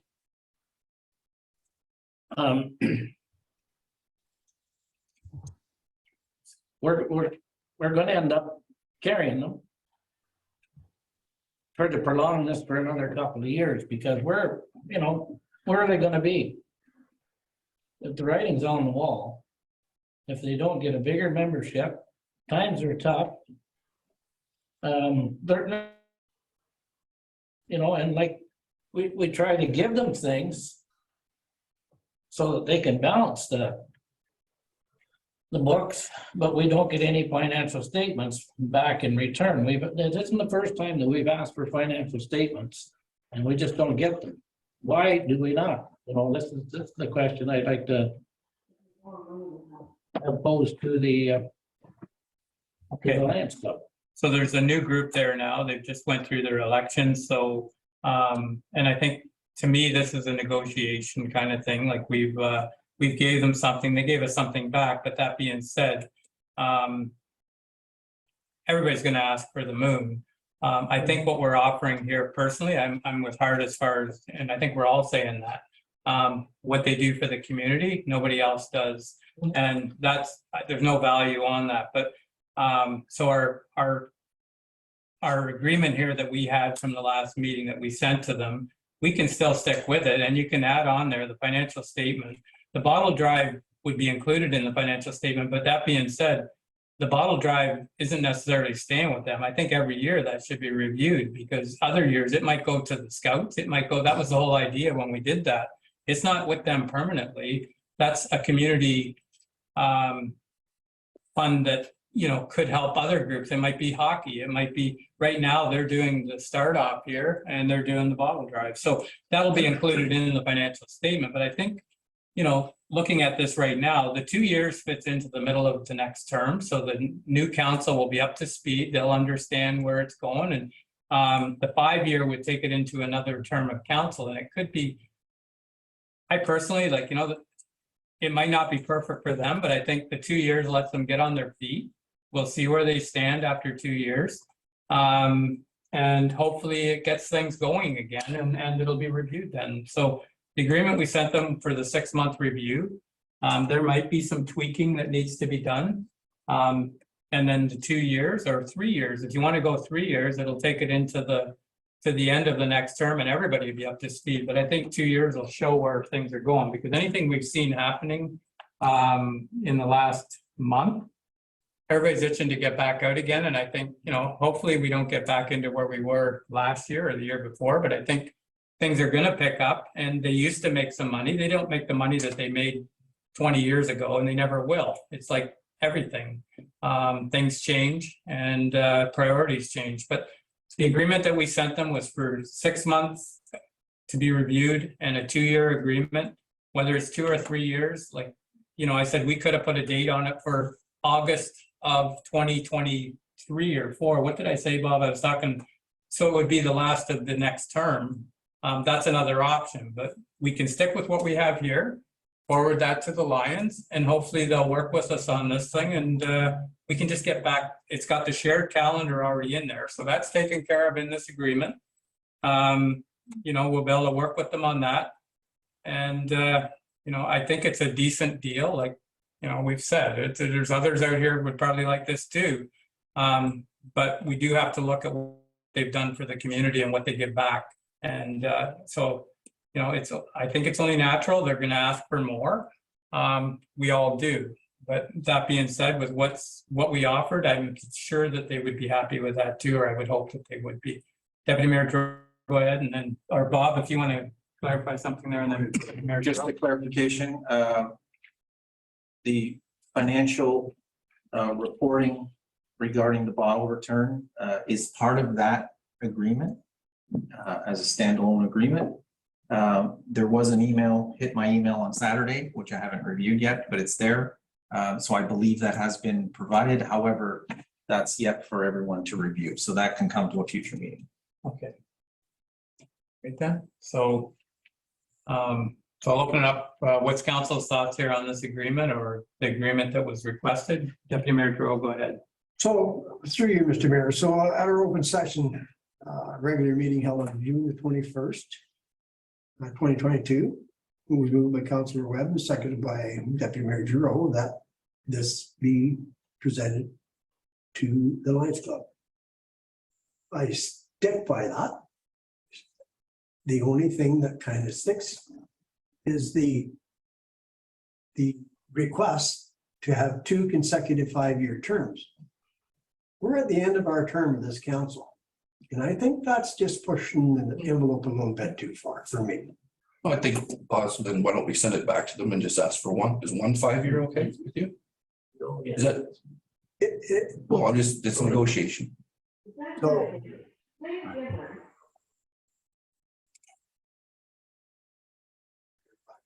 Yeah, I don't know. Was that you talking, Larry, or? I was just waiting to get in there. I was waiting for. Just a minute, we'll just finish up then. I just heard something up on the screen there. So Dave, you want to finish? And so that to me is, so we're talking 7 years. If they're going to go to the 2 years, we're going to talk about it, not us, not me, but somebody's going to talk about this in 6 months' time. That will be starting in 2023. We're going to pick up all the expenses in 2022 by the sum of the report. And so that's 7 years. If we don't, right? Through you, Mr. Mayor. Okay. But we have a chance to review it at 6 months and 2 years. So if there's a problem, you can do it at 6 and you can do it at 2. Tomorrow, I think more than anything, it's a whatever, an offering to them in terms of, you know, if things go well, then yeah, we're not going to be doing this every 6 months or a year looking at it. So, but I would suggest that we maybe, as you said, if you don't like the second, we just say, can we go 2 and 5 without the second 5? Through you, Mr. Mayor, to Councilor Webb, that's what was my intentions. It's the 2 year, the 2 year consecutive on the 5 years. It's a little bit, we don't know where we're going to be, and they don't know where they're going to be. Let's try this. And okay, if the deputy mayor wants to move that again, I'll just let Councillor Ellis talk here first, and then go ahead, Councillor Ellis. Thank you, Mr. Mayor. And I'm going to repeat this, I'm going to repeat it for the viewing audience. We need to follow protocol at our chambers. When people just start talking back and forth, it's just a scrambled conversation that there's no detail, no good comes from it. So, I'm saying that for the benefit of your council. The other thing, I agree with Deputy Mayor Giroux. We put together a package, 2 years. That will give the other council 1 year to look at and see how they feel about that agreement. As well as the financial statements, I think it should be a request annually, like every year, there should be a report come. And we've asked for it before we sign a contract and we still haven't got it. So maybe we need to put a motion on the floor to invite the new president of the Lions Club to a council meeting so we can get some of these answers dealt with. Okay, so we can do that, or we can deal with and we can send this back with what we're thinking today. Like the financial statement is a part of the signing. If we don't get a financial statement, we're not going to sign it. So that's a part of the deal here, is before it's signed, we get a financial statement, whether it's plus the 5 years or however we want to make the motion, whoever makes the motion. It's a 6-month review, 2 year, the 2 years still in there, and then a 5 plus the option of 5. So it's a pretty clear message, and the financial statement will be a part of that before it's signed, and it would get it moving. It's been hung up. I don't think we've paid anything yet for the Lions. I don't think we've been paying anything from what I heard. They've been paying all these bills, but they're running out. Go ahead, Larry. Well, I don't know why we keep going on about this 5-year. We had a proposal, as Deputy Mayor Giroux said, and it was tweaked a little bit to accommodate some of their little desires. So I don't know why we're prolonging this. We put together a proposal. We've tweaked it again for them. And we're all on the same page here, except that some want a little more than others. And I think we've put together a very reasonable thing, gives them 2 years to see if they're going to survive. But it needs to be accompanied by a financial statement. And I still think maybe that has to go back to them, but invite a member of the Lions to a council meeting. Okay. So Councillor Pomeroy, you had something? Basically, Larry has covered it. Okay. So I'm gonna 2 year rather than extend into the new council that they're on the hook for another 5 years and 5 years. I think we're putting them on the hook for 2 years. It's great. It's going good. You move on. Okay. The only thing I have concerns around the 5 years is it's another council again. So we're already pushing this into the next council, but to push it to another council. But that being said, I'll take a motion here of I'm unclear on the resolution. no, like that's what I mean. Somebody make a resolution here. There's a whole bunch of things we talked about here, whether it's 2 year with a 5 year option or just the 2 year and that's it. If whoever makes the motion, we'll see if we can get a seconder with what you're thinking, because we went around the table here and everybody's talked about different ideas, and now it's time to we can just send the existing thing there. But the big thing here, I think, is the financial statement that we want to see before we sign it. But I'll make a motion that we get the financial statement we signed for 2 years. And at the next council, and the Lions Club will also know in 2 years whether they're going to be viable or not. So that's the existing, sorry, go ahead, finish. If everyone else is in favor of the way it's tweaked, I think it could be simple by getting financial statement, giving the option for 2 years. If it don't work, they can come back to the next council. And if it does, then you can negotiate a new one then. It's not fair for us to predict 7 years down the road. So your motion would be the existing agreement that we did on the 21st with the agreement that we did at the last meeting that we sent to the Lions. That's the 2 year and the 6 month review. But the big thing was the financial statement has to be included before we sign it. Is that what your motion is? Like basically, yes. I'll have to get Bob to read it here. Yeah. So essentially, the motion is as it was approved in the previous council meeting. It's allow for a short-term agreement, 2 years, reviewed after 6 months, and also request a financial statement from the Lions Club indicating their current financial position. Okay. Is that your motion? That's basically what I said. If anyone else got anything to add or take away here? Yeah, so just, if I may, just clarify through you, Mayor Martin. So all the provisions as were in the previous report. Except for the financial statement wasn't said in there. Correct, it was not there, so Okay. we'll include it. Okay. All right, so I have a mover. I just have a question. Yeah, and Larry was before you there, so go ahead, Larry.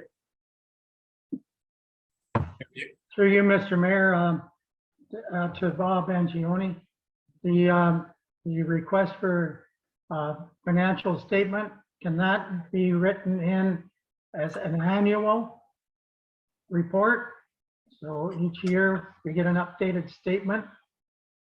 And I'll put that out there, councils. That would be up to the mover. You can add that. Okay, an annual financial statement. Okay, As well as, could you just repeat, Bob, what the agreement is on the calendar? Because when we talked to Ryan a little earlier, he just directs everybody to the Lions. Yes, so Talk through about you, the shared calendar. Mayor Martin, the new agreement would allow for events to be booked through a shared calendar.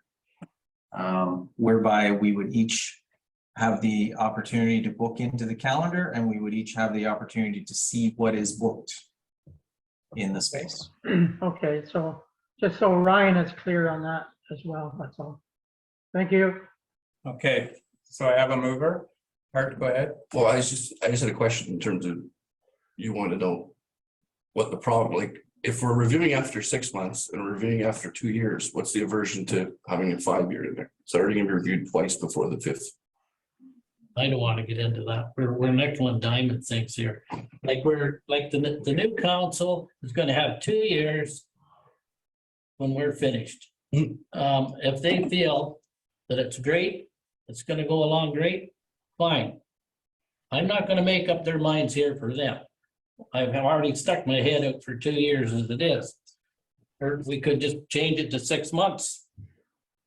You know, but I think we gotta feel free here to the next council that we're not sticking something on them like was stuck on before. I know I signed the previous agreement and it was for funny. So how when reviewing it after 2 years, is that not handing for the council? Well, it is already, but if we take it to 5 years, we're taking it to another council beyond that, so. But at each review stage, that term can be changed. Well, I made a motion and I got a seconder. Let's put it that way. Mr. Mayor? We're gonna discuss that. Okay, so right now we have a motion on the floor, and I'm just gonna see if there's a seconder for that motion.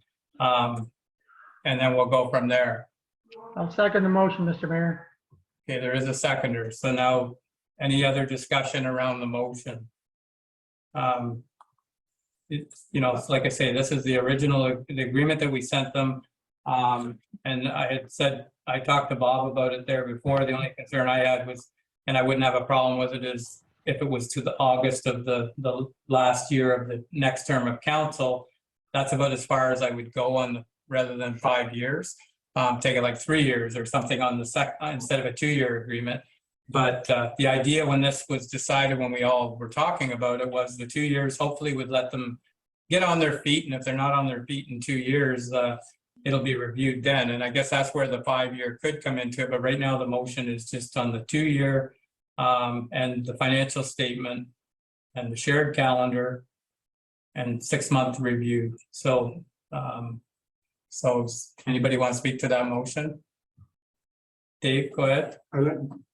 Through you, Mr. Mayor, the clerk to read the motion back. So I'm perfectly clear here.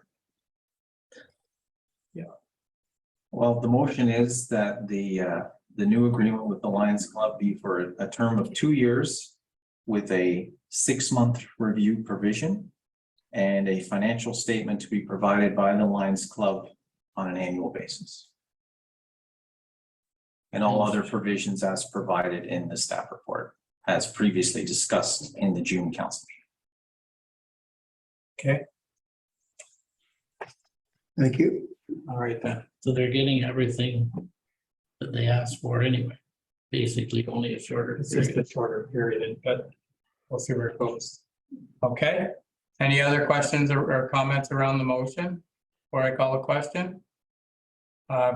Councillor Ellis, go ahead. Yeah, just a short one, because I just don't want people that are viewing here to think that this council is not supporting the Lions. We are supporting the Lions in a big way and giving them 2 years to try to get their feet underneath them and carry on like they used to. So we are helping in a big way. We have other little institutions that we help in very small ways. You know, I'll give you an example, the community policing. You know, for a few dollars, they operate and do lots of good things in our municipality as well. Like the Tyler Bootler bursary that they fundraise for. I just don't want people to think that this council is not trying to support the Lions, and we are.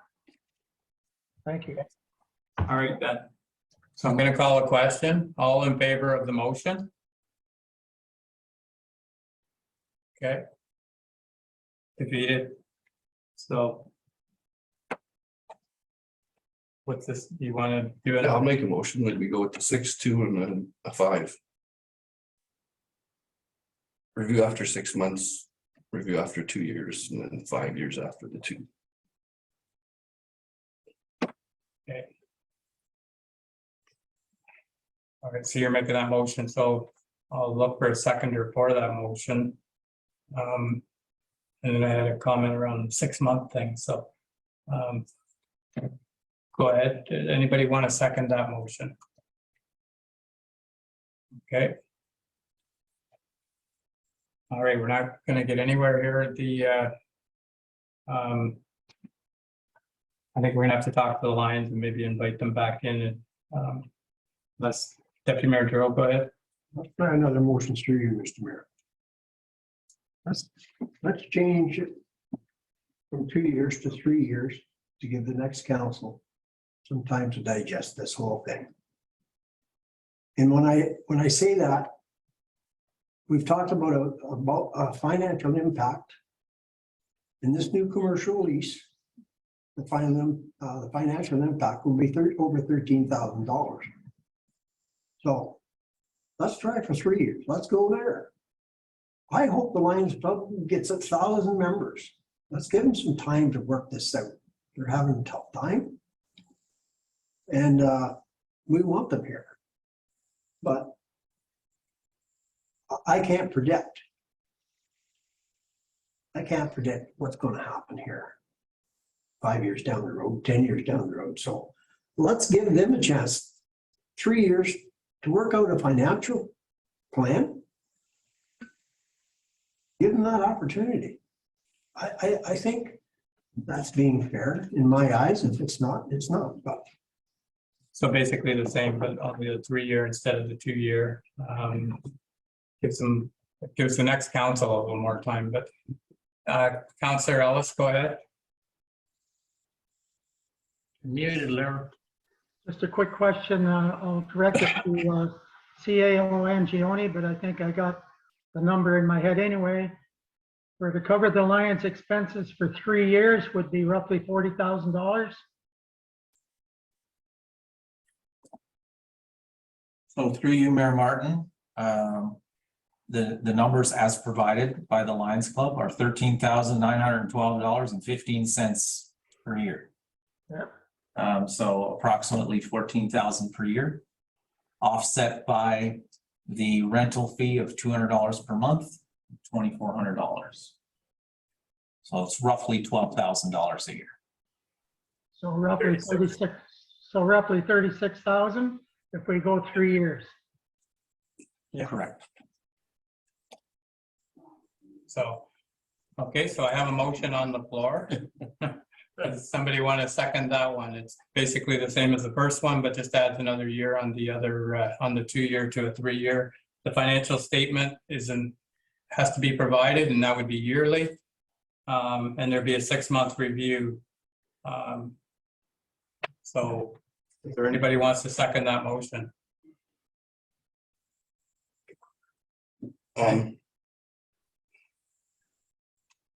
Question.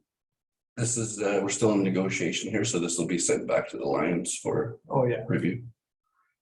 Yeah, this is where we're at. I'll second that motion. Okay. All right then, so we have a mover, we have a seconder. Is there any other questions around that motion? It's basically the same as the first one there, other than it's 3 years, so it would take it out to the end of the next term.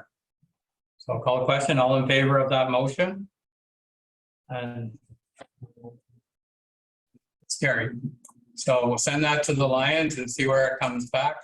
I'm sure they'll be viewing this and they can see where we're at, and hopefully we can come up with a sort of an agreement.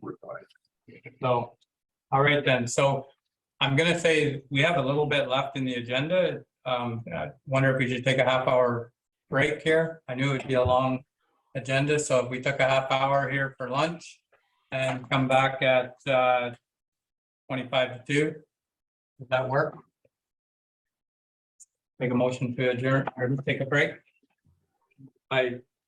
If you want to, if not, we can carry on and try and finish this thing, but I think it's probably best to Make a motion to do that. moved by Deputy Mayor Giroux that we take a half-hour break, and seconded by Councillor Pomeroy.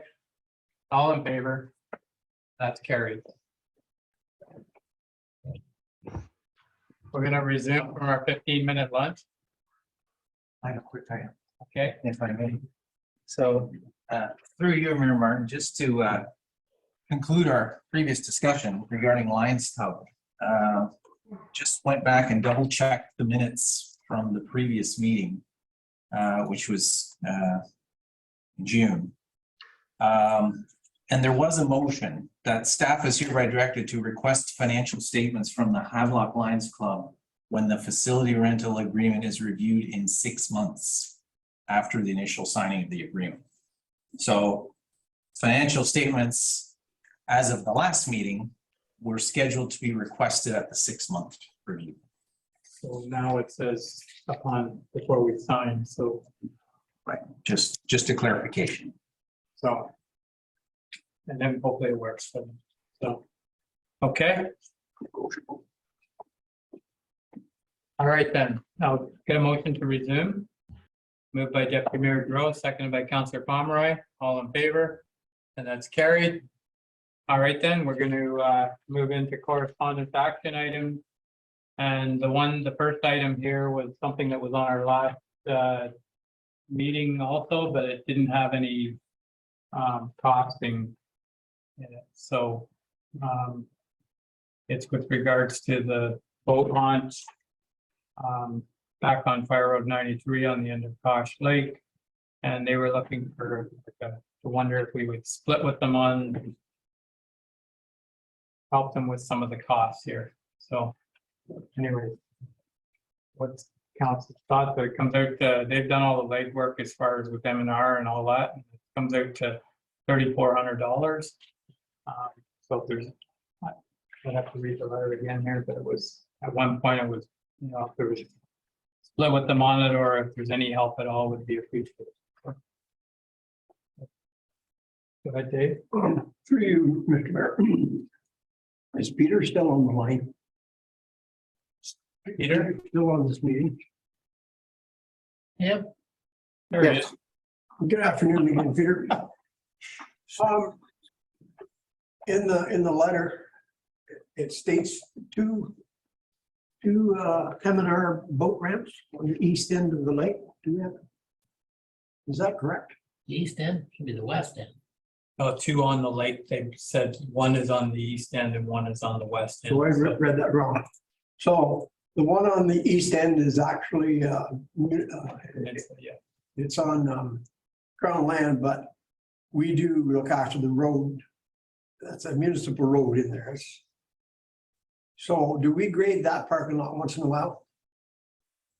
Yes, through you, Mayor Martin. The Public Works Department is not fully maintained, but it does definitely plow and grade that parking lot periodically. Yes, it's not maintained like our regular township roads for winter maintenance, but it is plowed, you know, like a limited maintenance if there's 6 inches in the parking lot, and graded along with our limited maintenance roads twice a summer, kind of a maintenance for the parking lot. But yeah, we the Public Works have maintained that as long as I've been with the township. Thank you, Peter. Gives me some thought for the other end of the lake, that's all. Okay. All right, so yeah, so the request is there. What's council's thoughts, and is there any help for them, or do we receive it? So. Well, through you again, Mr. Mayor. Oh, sorry. Go ahead, Larry. Excuse me, through you, Mr. Mayor, just so I'm clear, the area that Peter's talking about plowing and grading, that's That's M&R property? Yeah, that's the Peninsula property, I think. Yeah, In by the library, isn't it? yeah. Yeah. Yes, Larry. Peter, are you there? There he is. Yes, through you, Mayor Martin, that's correct, Councillor Ellis, and it is in by, just past the library on the left side if you're going in. That's where we place the the parking, the extra parking up at the library last summer for that parking lot when it gets overflowed. Yep. Thank you, Peter. Okay. So what's your thoughts here? The request is there. We can either receive it or Through you again, Mr. Mayor, without setting a precedent, I don't have a problem with helping on this parking lot. I have a boat ramp, I guess it is, on the road. I don't know how long it is. I don't want to get into a yearly maintenance agreement or anything like that. I mean, if this is a one-time shot for X number of years, if council is agreeable, I don't have a problem with it. But I think that's how it could be worded as a one-shot, like, you know, the one-shot thing there, but so because that's, yeah, it doesn't sound like it's ongoing. It hasn't been done in a lot of years, so that's what they had said in the phone call. So anyways, total costs, the initial discussion was it was any help or $3,444.85. Is that the total estimate or is that our share? no, that's the total. So anyways, so I'll take a motion one way or the other, either receive or assist with a number. What's your thoughts? It's something we don't want to set a precedence on. But that being said, it's one of those things from that end of the lake. So it's been there for a lot, like it's been there forever, but it's right near where that campground was that we had issues with M&R, and there was a campground down there not too far from that. So, but this is something from, so go ahead, Deputy Mayor Giroux. And I do, thank you, Mr. Mayor. I do believe Councilor Webb had his hand up first. Go ahead. Yeah, just for clarification here, so it's not the parking lot at the library? No, this is at the other end of the lake. This is at the west end of the lake. Okay. Is it, are we repairing the road itself? No, it's the boat launch. And it's an M&R boat launch. We maintain all other boat launches in the municipality? Well, yeah, we do our own on our own property. Yeah. Yes. So it's, you know, it's something you can get more clarification if you need. They weren't, they're going to do it anyways. They were just looking for some help. So, Deputy Mayor Giroux, go ahead. I'm prepared to make a motion that the council allot $1,500 from council's initiative as a one-time offer to put the boat launch back in a good state of repair. I don't know the fire road or any of that, but at the west end of the lake, Kosh Lake. Okay, so there's a mover for that. Councillor Ellis, go ahead. I'll second it with a comment. Okay, go ahead. I believe the motion probably covers it, if I heard correctly, that this is a one-time deal. So Got that. there's a lot of lakes and a lot of boat launches. It just yeah, I know what I'm saying.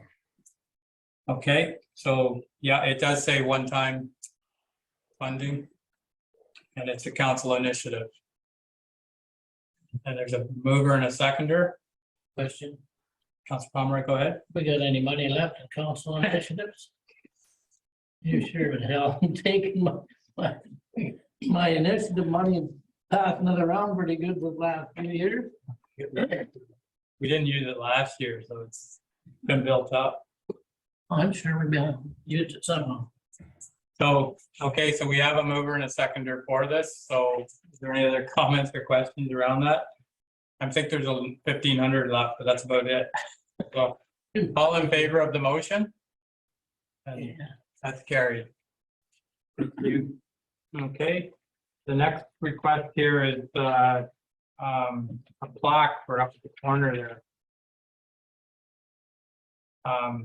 Where the accident happened. 46 and 7. Somebody's taken the initiative here, and it looks like drains and something. I just don't know how it works on it. It said something about the sidewalk, and I think we need some, like, I don't know if you could put something like that in the sidewalk. It might cause a problem in a different way. Peter. Yeah, Peter, are you there? So this request was asking about putting something into the sidewalk the next time we do it. What's your thoughts on that? Through you, Mayor Martin, I would just be hesitant where we could put it, maybe off to the edge of the sidewalk and the boulevard possibly, or between the curb and the sidewalk, something like that. I just worry about it being really very damaged with the winter maintenance to the plaque. My suggestion would be to, just to the either side of the sidewalk. I'd like to keep it out of the sidewalk just for, maintaining the plaque itself. So without setting a precedent, one of my thoughts is like, why that corner? Things happened in the middle of the intersection, so I just wonder if it could go over towards our gateway sign, or like somewhere over in the grass there, or something like that. You know what I mean? Like something where it's still at the corner, but it's just not necessarily in our sidewalk. I don't want to. These are always things that are hard to talk about, but I don't feel comfortable in the sidewalk.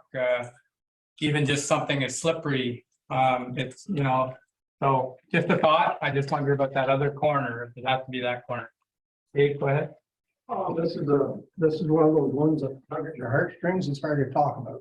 The tragic thing that happened there. I don't know the gentleman, and I don't know the family. It doesn't sound like it was the family that requested this. I guess I read the letter wrong. It was Mr. Stillman. So I would rather receive this till we had more information. Now, we do have a park bench that's a beautiful bench that's across the road in memory of some people. And I don't know how many people, unless you've lived in this community all their lives, if they could name whose plaque. I don't know whether any council could remember who they were. I don't know who they are, but yeah, that's immaterial. So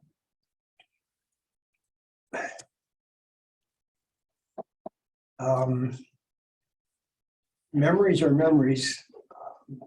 Somebody's made a plaque that looks like Drain Brothers. That's fine and dandy, but so maybe we could reach out, maybe we could receive this for today, and we could reach out to Brian Stillman here and start there and see where this came from. And in the meantime, Peter can look at the corner there, and we'll just see where it falls out. But what's your thoughts there? Maybe a motion to receive this for today? And we'll reach out to Brian Stillman. Okay, moved by Deputy Mayor Giroux that we receive this and reach out to Brian Stillman, seconded by Councillor Ellis. Are you seconding that? Okay. All in favor? And that's carried. So, all right then, and the next with a piece of correspondence regarding the speed on the 6th line, and I think it was around Councillor Ellis, you were talking about the speed north of 48, and I think this person's saying south has got a problem too. So I don't know whether that's. So I know there has been some black cat things happening up there and some enforcement, but go ahead. Councillor Ellis, do you want to speak to this? Yes, through you, Mr. Mayor. Yeah, so it's just correspondence from somebody a little bit south of where we originally talked about it, one of our last council meetings. But it's a continuation. They hit the 6th line and they go like crazy. So I was going to ask Peter also, when we brought this up, he was looking at some signage for the 6th line, and I would ask Peter if he could comment on that. Yes, through you, Mayor Martin, I have received some quotations for the flashing speed post signs. So it tells you how fast you're going and it's flashing slow down. And I have quite a few different prices, sizes, trailers that can be moved accessibly around the township. So I will be bringing a report hopefully to the next meeting with those prices. And I believe the other road was miles of memory that was discussed in previous council meetings, requiring the sign for speed as well. So Thank you, Peter. That sounds good. Just to add to that, the other part of the conversation a couple of council meetings ago was some signage for the children that the families are afraid to have them near the road. And you were going to look into some signage there, Pete? yes, through you, Mayor Martin. Yes, those signs have been ordered. We just need to pick them up and get them installed. So that's a work in progress, Councillor Ellis, and they will be installed. And I know you and I spoke briefly about the locations there as well. So perfect. Yep. Perfect. Thank you, Peter. Okay. All right. So so I guess a motion to receive this correspondence, and we'll continue to work on the 6th line. Motion to receive, Mr. Mayor. Moved by Deputy Mayor Giroux that we receive this correspondence. Seconder, Councillor Webb. All in favor? And that's carried. Next is the disaster recovery.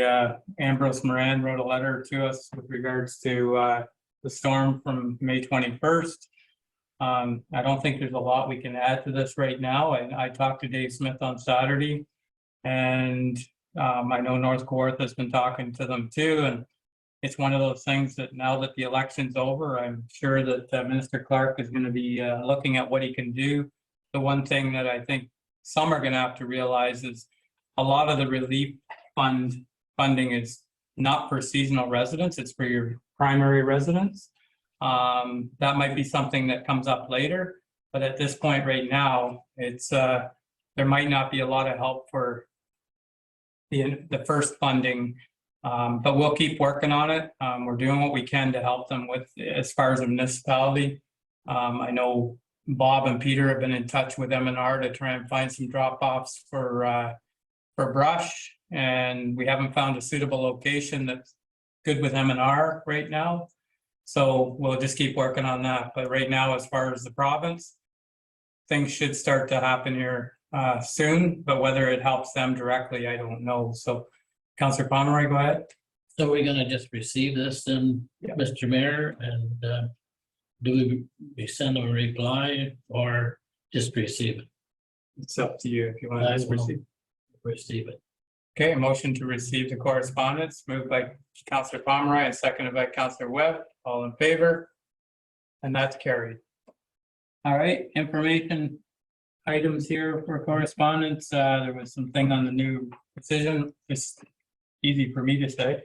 Decision recruiter and the appointment of Chris Galeazza to the permanent position of inspector was completed, and then the municipal property assessment, the voter lookup.ca, Bob's taking care of that, and we're registered, right? Please check voterlookup.ca to ensure you're on the voter list. Thank you, Bob. Thank you. Okay. Yeah, go ahead. Could the municipality, our municipality send a congratulations to Chris Galley? Yeah, moved by Deputy Mayor Giroux that we send a congratulations letter to Chris. Yeah. And seconded by Councillor Pomeroy. All in favor of that? And that's carried. Okay, so next committee liaison reports. The first item there was county council update. We did have a meeting and I did left it at home, my notes. It was a lengthy meeting. Dave, do you have? Oh, you were kicking in and out of it. I was kicked out of that meeting several times. I had, through you, Mr. Mayor, I was sitting in the pilot house of the Voyager, somewhere between Peterborough and the Big Chute. Captain was kind enough to let me come in the pilot house because I couldn't get service anywhere else on the boat that was strong enough, but the earbuds I had were playing tricks with all the computers or whatever's in that boat or wheelhouse, and it kept coming on, and I was talking, and Captain was talking, and he's on the radio, whatever. So eventually, the clerk who controls the meeting had to tell me that I was booted off because I was making too much noise. So I didn't get much of that meeting. Yeah, and I feel for you that you were sitting on a boat and couldn't get access to internet. So, anyways, so when it comes down to it, the biggest thing that came out of the meeting was the official plan draft being sent out, and that's about it right now that I can do from memory. So, so we'll just go with that, and we'll move into the other liaison reports here. Well, we have Bob's summary. Oh no, that's what I keep going into that thing. So we're going to move on. Councillor Pomeroy, you had library board meeting on June 23rd and minutes from the 26th. Do you have anything? Nothing to add. Okay. Motion to receive those. They were very happy that we got the tour of the place, and they're trying to lay out, and they've already started, like one period, so we're progressing well. Good. Okay. So motion to receive the minutes from the 26th of May, moved by Councillor Webb, seconder to the minute from the library board, Deputy Mayor Giroux, all in favor, and that's carried. All right, so the next, Councillor Ellis with community policing minutes from May 11th. Is there anything you want to add to them? Nothing to add, just to recognize that little group for the work that they do around the municipality. The Tyler Bootler bursary that they support each year and send some money to a child in the public school, as well as to a student in the Norwood District High School. So yeah, and I would gladly answer any questions if anybody has any. Okay. Not seeing any, so I'll take a motion to receive those minutes. Moved by Councillor Webb, seconded by Councillor Pomeroy. All in favor, and that's carried. All right, so we don't have any oral notice of motion. Or we don't have any written notice of motion. Is there anybody got an oral notice of motion here? Getting late. So none, seeing none, we'll move on to new business here. And so the new business, we have Deputy Mayor Giroux, you had a few things here. Okay, thank you, Mr. Mayor. The item number 1 has been spoken to in open session, been clarified. In regards to Peterborough Housing Corporation, in talks with our CAO, I will say movement on that the CAO has reviewed the contract, and I'm sure that in the future he will enlighten council with some kind of a report on where we stand with that piece of property up there. Item number 3 was a long-term care. I realize that this is an ongoing thing, and that July is upon us. We hope by June we realize that was little bit of a fairy tale, but I just don't want this to fall off and all of a sudden the snow's 3 feet deep and we don't have any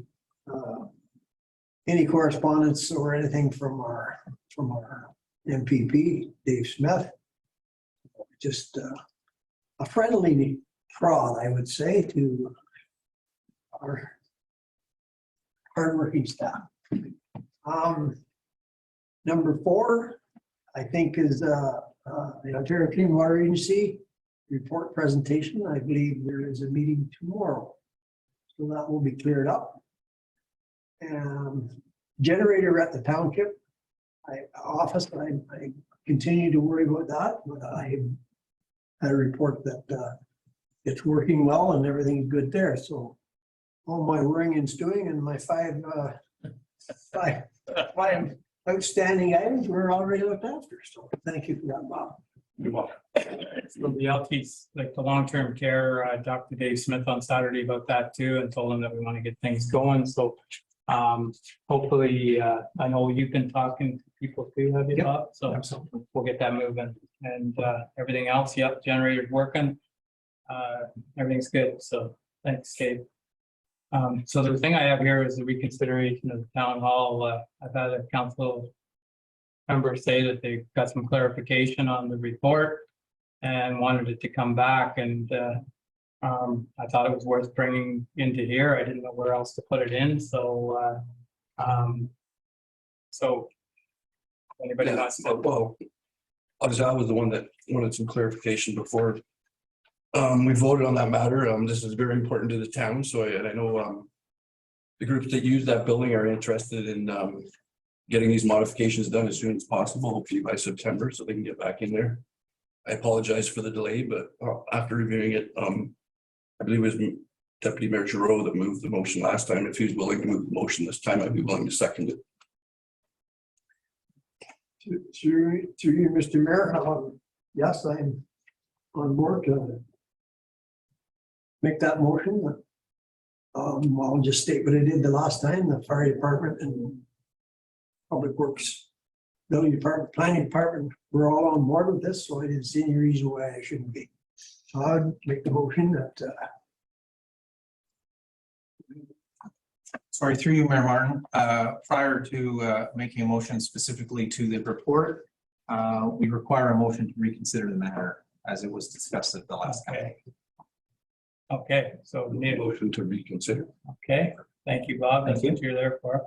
So we needed a motion to reconsider the matter. So Councillor Webb is moving that. And Deputy Mayor Giroux is seconding that. Comment around the motion. Can I hear the motion, please? Because this is just for to get it on the table to reconsider the motion.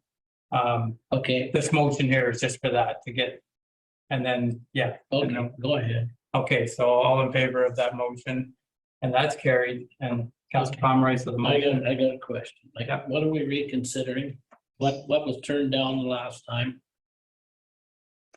So through you, Mayor Martin, to clarify for Councillor Pomeroy, at the council meeting of June 21st, there was a report from the manager of Parks, Recreation and Facilities outlining possible modification to the order that was placed on the old town hall building. The modification of the order would allow the midweek jammers to enter the building immediately by reducing the space usage in the building, such as the balcony, for example, while we wait for the ramp to be repaired. Another question. Through you, Mr. Mayor. First of all, I guess we've hired an engineer. And what we hired him for was for the ramp outside. Well, and then Ryan said, well, we can't get anybody to do it. Well, all of a sudden now we got modifications to the inside of the building that somebody's got to do. So why would you waste the money there when all you need is a ramp outside to get these people back in, get them in gear? And, we've sat on this long enough that the engineering should have been done. The ramp should have been built by now, and the jammer should be back in the building. I can't see wasting money on modifications inside the building and then have to tear it out and start all over again from scratch, because the modifications inside the building are some more that's gonna have to be done later, and not, it's gonna all have to be, we're gonna have to put money, council's gonna have to put money away each year. Yeah. For to do work there. So I don't wanna see us waste money modifying the inside of that building now, when all you have to do is put a ramp in, get them in the building. Like, somebody's dragging their feet here. And it's, I'm sorry to say, but the jammer should have been in there a long time ago. I know you can say, oh, the engineer is too busy. Well, he got this engineering report and he came back and he's right way off course. All we want is the ramp built so they can get back in the building. Then we can go out and we can work at fixing it up a little more each year. Don't tell me that you can't. So is Ryan there? Because what I understand is that the drawings came in last week or the week before. You've received the engineering things back now, Ryan? The drawings? Yes, okay, so we did receive a draft copy, and I did present that to council. I let them know that that's at the stage, I believe it was June 21st, where we were at. Since then, our staff has reviewed it, also our interim CBO, and we provided some recommendations and some suggestions that we needed to have improved on that design. So we've sent them back, and then we just recently received a revised copy. There's still a couple of changes that need to be completed, and as part of our contract with the engineering company at this stage is they're to assist us with the tender packaging as well. So that's where we're at this point. And I just recently spoke with them the other day, and I'm supposed to have that information by this week. So once we review that, then we can get it posted on our website. So we haven't received a final copy that's approved by township staff so that we can put it out to tender yet. Okay. So Exactly. And what did you ask for from the engineer? You know, like you came back with a report that involved a whole bunch of stuff inside the building. We asked for a new entrance ramp outside so that we could get the town hall open again. That was all that was asked for. So that's what I'm saying. We could have been back in the building by now. Now they've restructured, they're re-engineering. There's a whole bunch of money there that's being charged. We're on the receiving end of it. But it could have been a simple solution to put the ramp in. the engineering company that we're using is the one that the jammer started with. Yeah. So that's what, it's their document that you used, right, Ryan?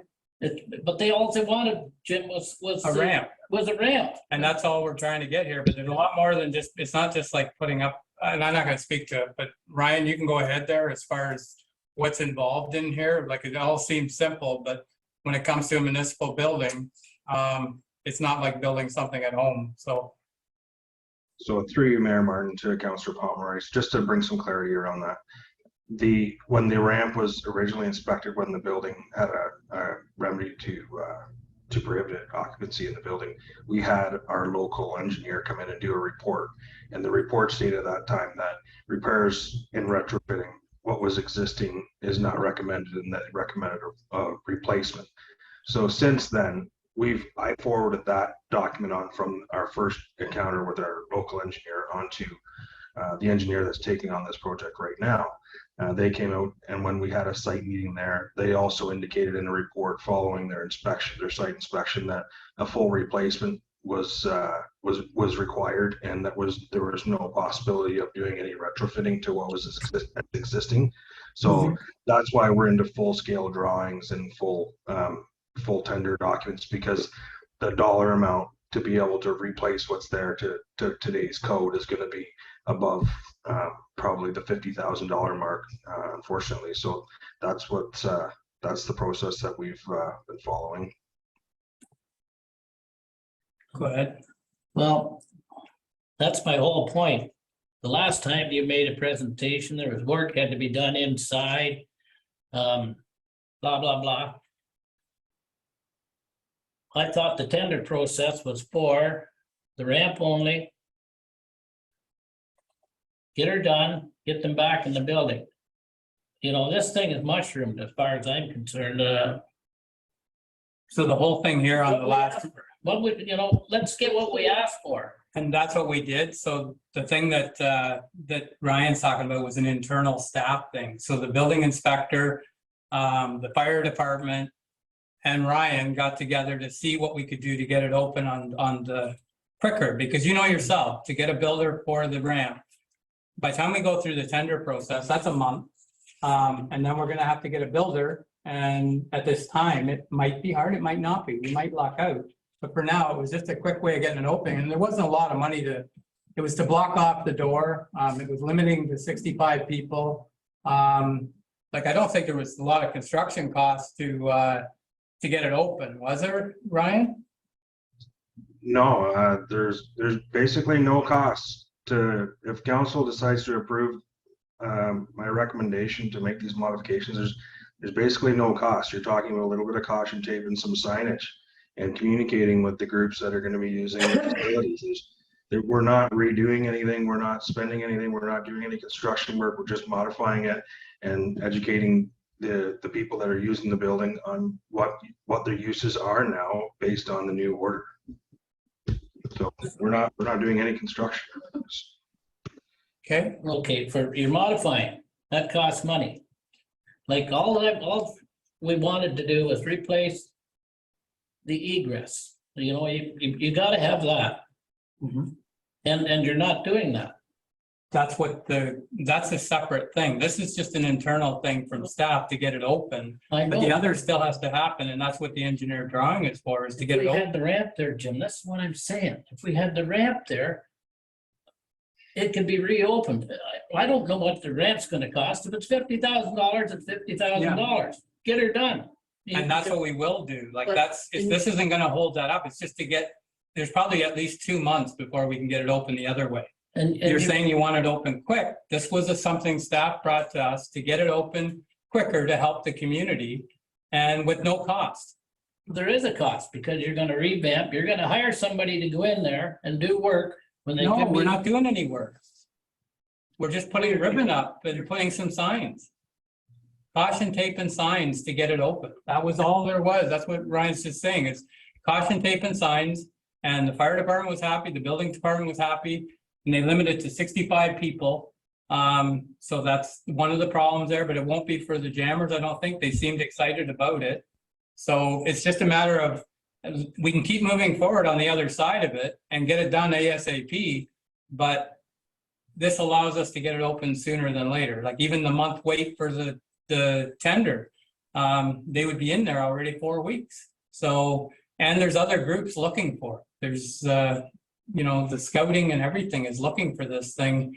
That would just kind of ease the pressure with no cost. But I can't believe that there's no means of egress, you know, like how you could get into a building. Well, it will be limited for, don't matter whether it's over 10 people, you gotta have the front door. Well, the front door entrance, but what happens? There's a fire back there. Where do you go out? You gotta have a fire exit. We were just told by the fire department and the building department that it was That okay. one, I'll tell you. Ryan, go ahead. So through you, Mayor Martin, just to clarify for Councillor Pomeroy, it's a good point. What if you did have an emergency and we did review that, we did look at it. So as stated in the report, provided the accessible ramp will be available to use in the event of an emergency. So we're not actually physically blocking it off. There's no physical barricading going on here. There's no reason that ramp can't be used in the event of an emergency. So I hope that helps clear that up for you. It don't clear because it's been condemned. Posted. But anyway. Okay. You've So heard the my motion- side of the story and I just can't see why we couldn't have had this already done. Hey, Larry? Through you, Mr. Mayor, to Ryan. So at the present time, Ryan, you're waiting on what? Through you, Mayor Martin, I'm just waiting for the final design to come back with the recommendations and the changes that we have asked for in the second version. And we're also waiting for the covering report from the engineering firm to assist us with the tendering package, with the scope of work and everything that's involved with it. So Everything everything you need is being held up at the engineering level? well, I mean, we're waiting for them to just make their changes, but I mean, we have been making progress. So I was speaking with them the other day, and they told me that they're planning on having that information sent over to us by this week. So I think that's positive. The only other question I have we talked to the midweek jammers? Because not having the access to the ramp, they're going to have to go up the steps with their speakers and all their equipment.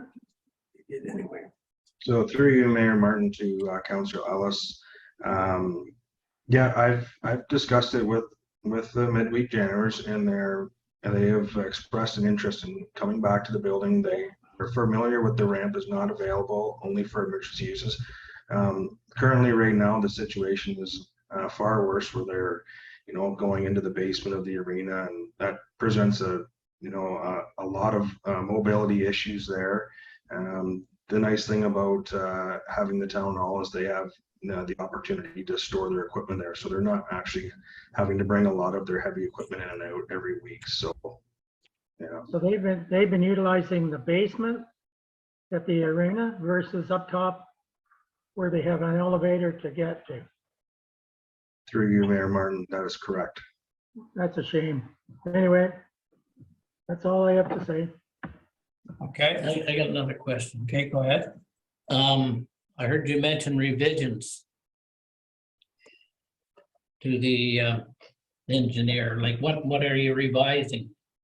Like it was quite, I thought it was quite clear. We just needed a ramp, a new ramp built to specs, and it would be all over. But now you're saying revisions and revisions. So through you, Mayor Martin. Maybe we should have a look at the revisions here. What are we looking at? My gosh. Yeah, so through you, Mayor Martin, to Councillor Pomeroy. They're minor revisions. They're not difficult, but we were trying to have them design the handrail. Like, so in this case, there is a requirement to have a handrail on both sides of the ramp. You can't just have the one. So we originally didn't like the way that the drawing showed how they were attaching the handrail on the building side. They were looking at attaching it on the brick siding, which we didn't really agree with. So we're looking at having the redesign how they do the attachment of the handrail on the building side of the ramp. So, but we've got that cleared up now, and we're hoping that what we get back will be the final copy. Okay. All right then. So is there any other questions? There is a mover and a seconder on this. Anybody got any more questions or comments? Okay, all in favor of the motion? And that's carried. Okay. Okay. Yeah, I got the mover and seconder with Dave and Art. Okay. So, all right, I did write that one down. Okay, so we're going to move into bylaws here. So we did the first bylaw. The second bylaw go ahead. There's discussions here, other discussions that I think are important. Dave, I've written or noted for motion or discussion. I want to discuss something here. Okay. Normally they're put in ahead of time, that's all. I know, but this here, I just got it lately. The blue box survey has to be in by July the 15th. Okay. Are you aware of that, Bob? And if you're not interested in it, well, then it could be abolished in our area. So there is a survey online can be done. I think it was on our social media. Okay. Back to the long-term care, I've been approached by some ladies that want to make a $300 donation for fireplace and a plaque if they can put it in the common room. Yeah, so I took that to Bob as far as making it would be a part of the RFP. Yeah. Yeah.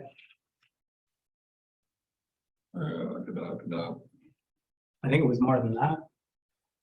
Well, maybe it's another outfit, but anyway, they had $300 for a fireplace and a plaque, so they phoned me here, well, probably a month ago now.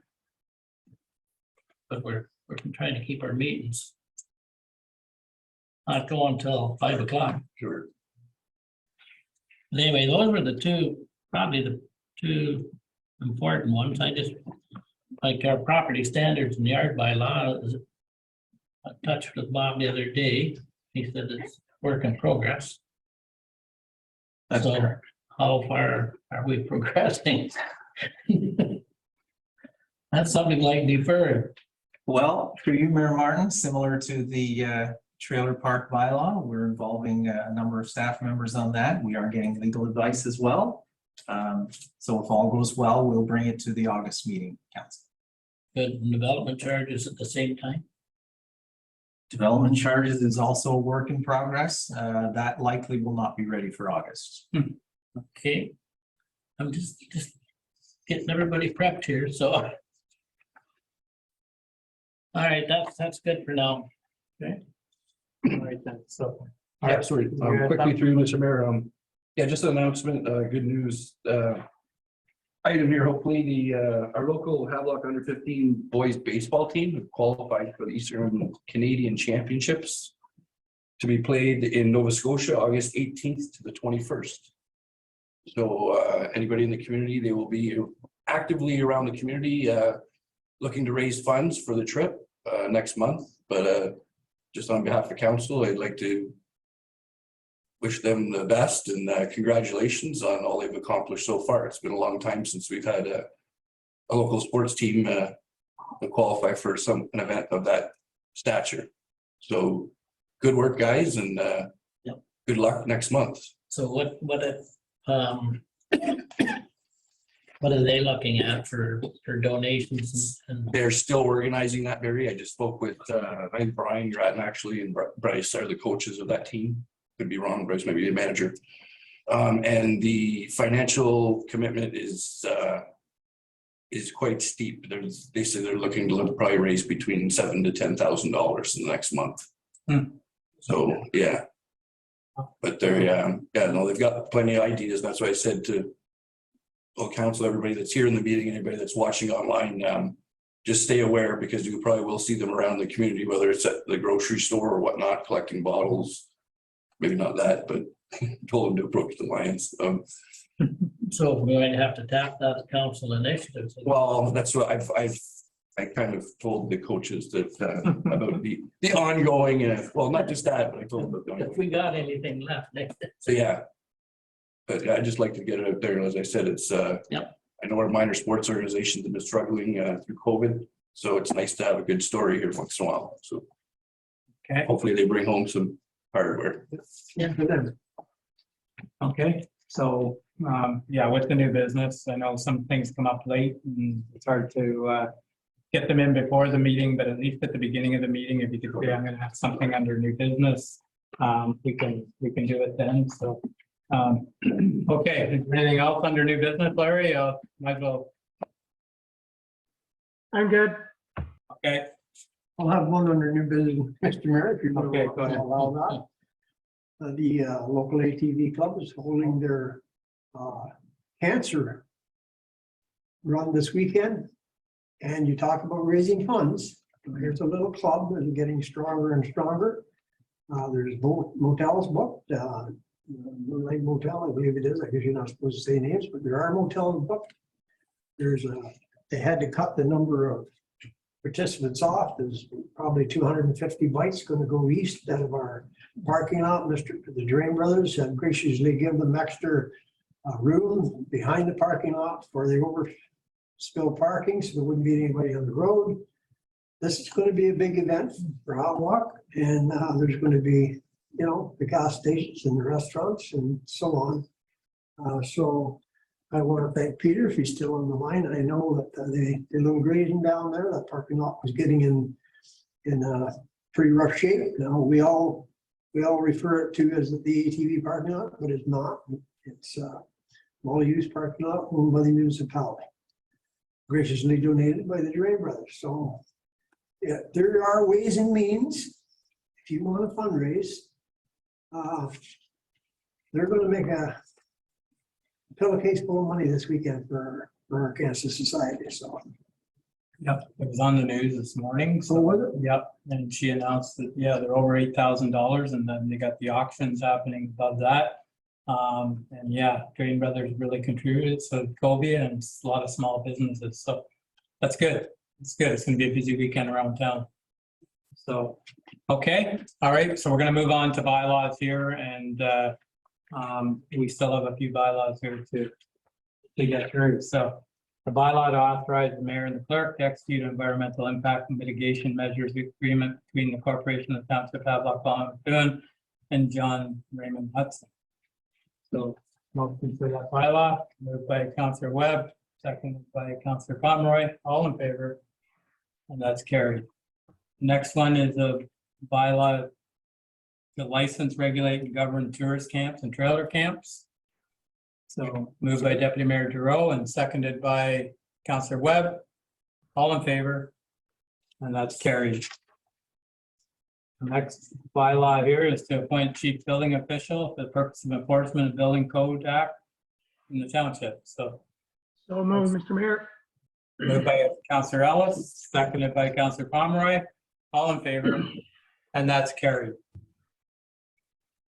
Next bylaw is to appoint deputy building official, deputy chief building official. And that's Rob, is that right? Correct. Okay. Yeah. Yes. So yeah, that's what was said at the, anyways, motion to approve the deputy until we move on. Moved by Deputy Mayor Giroux and seconded by Councillor Webb, all in favor, and that's carried.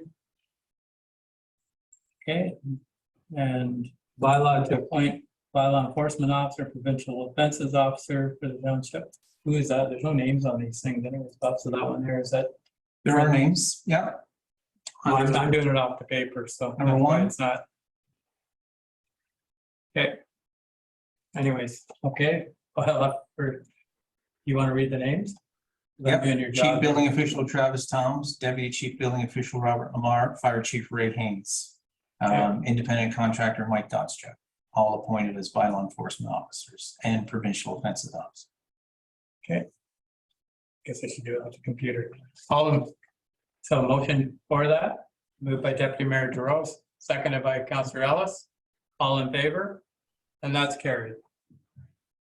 And our next one here is bylaw to designate site plan control approval for the Township of Havelock-Belmont-Methuen to the Chief Administrative Officer. This is a bylaw further to our report from the planning consultant at our last council meeting. Okay. So moved, Mr. Mayor. Moved by Councillor Ellis, seconded by Councillor Webb, all in favor, and that's carried. Can I have a Sure. question on number 4? I think it spells out differently on the computer than it does on the paper. What does it say with the chief building official? Bylaw to appoint a chief building official for the purposes of the enforcement of the Building Code Act in the Township of I Havelock-Belmont. thought you changed the name or something. I haven't read that. So. Oh, okay. Okay. All right then. So that's the end of the bylaws. And confirming bylaw. Moved by Deputy Mayor Giroux and seconded by Councillor Webb. All in favor? And that's carried. And a motion to adjourn. Councillor Pomeroy, Councillor Webb, all in favor? And that's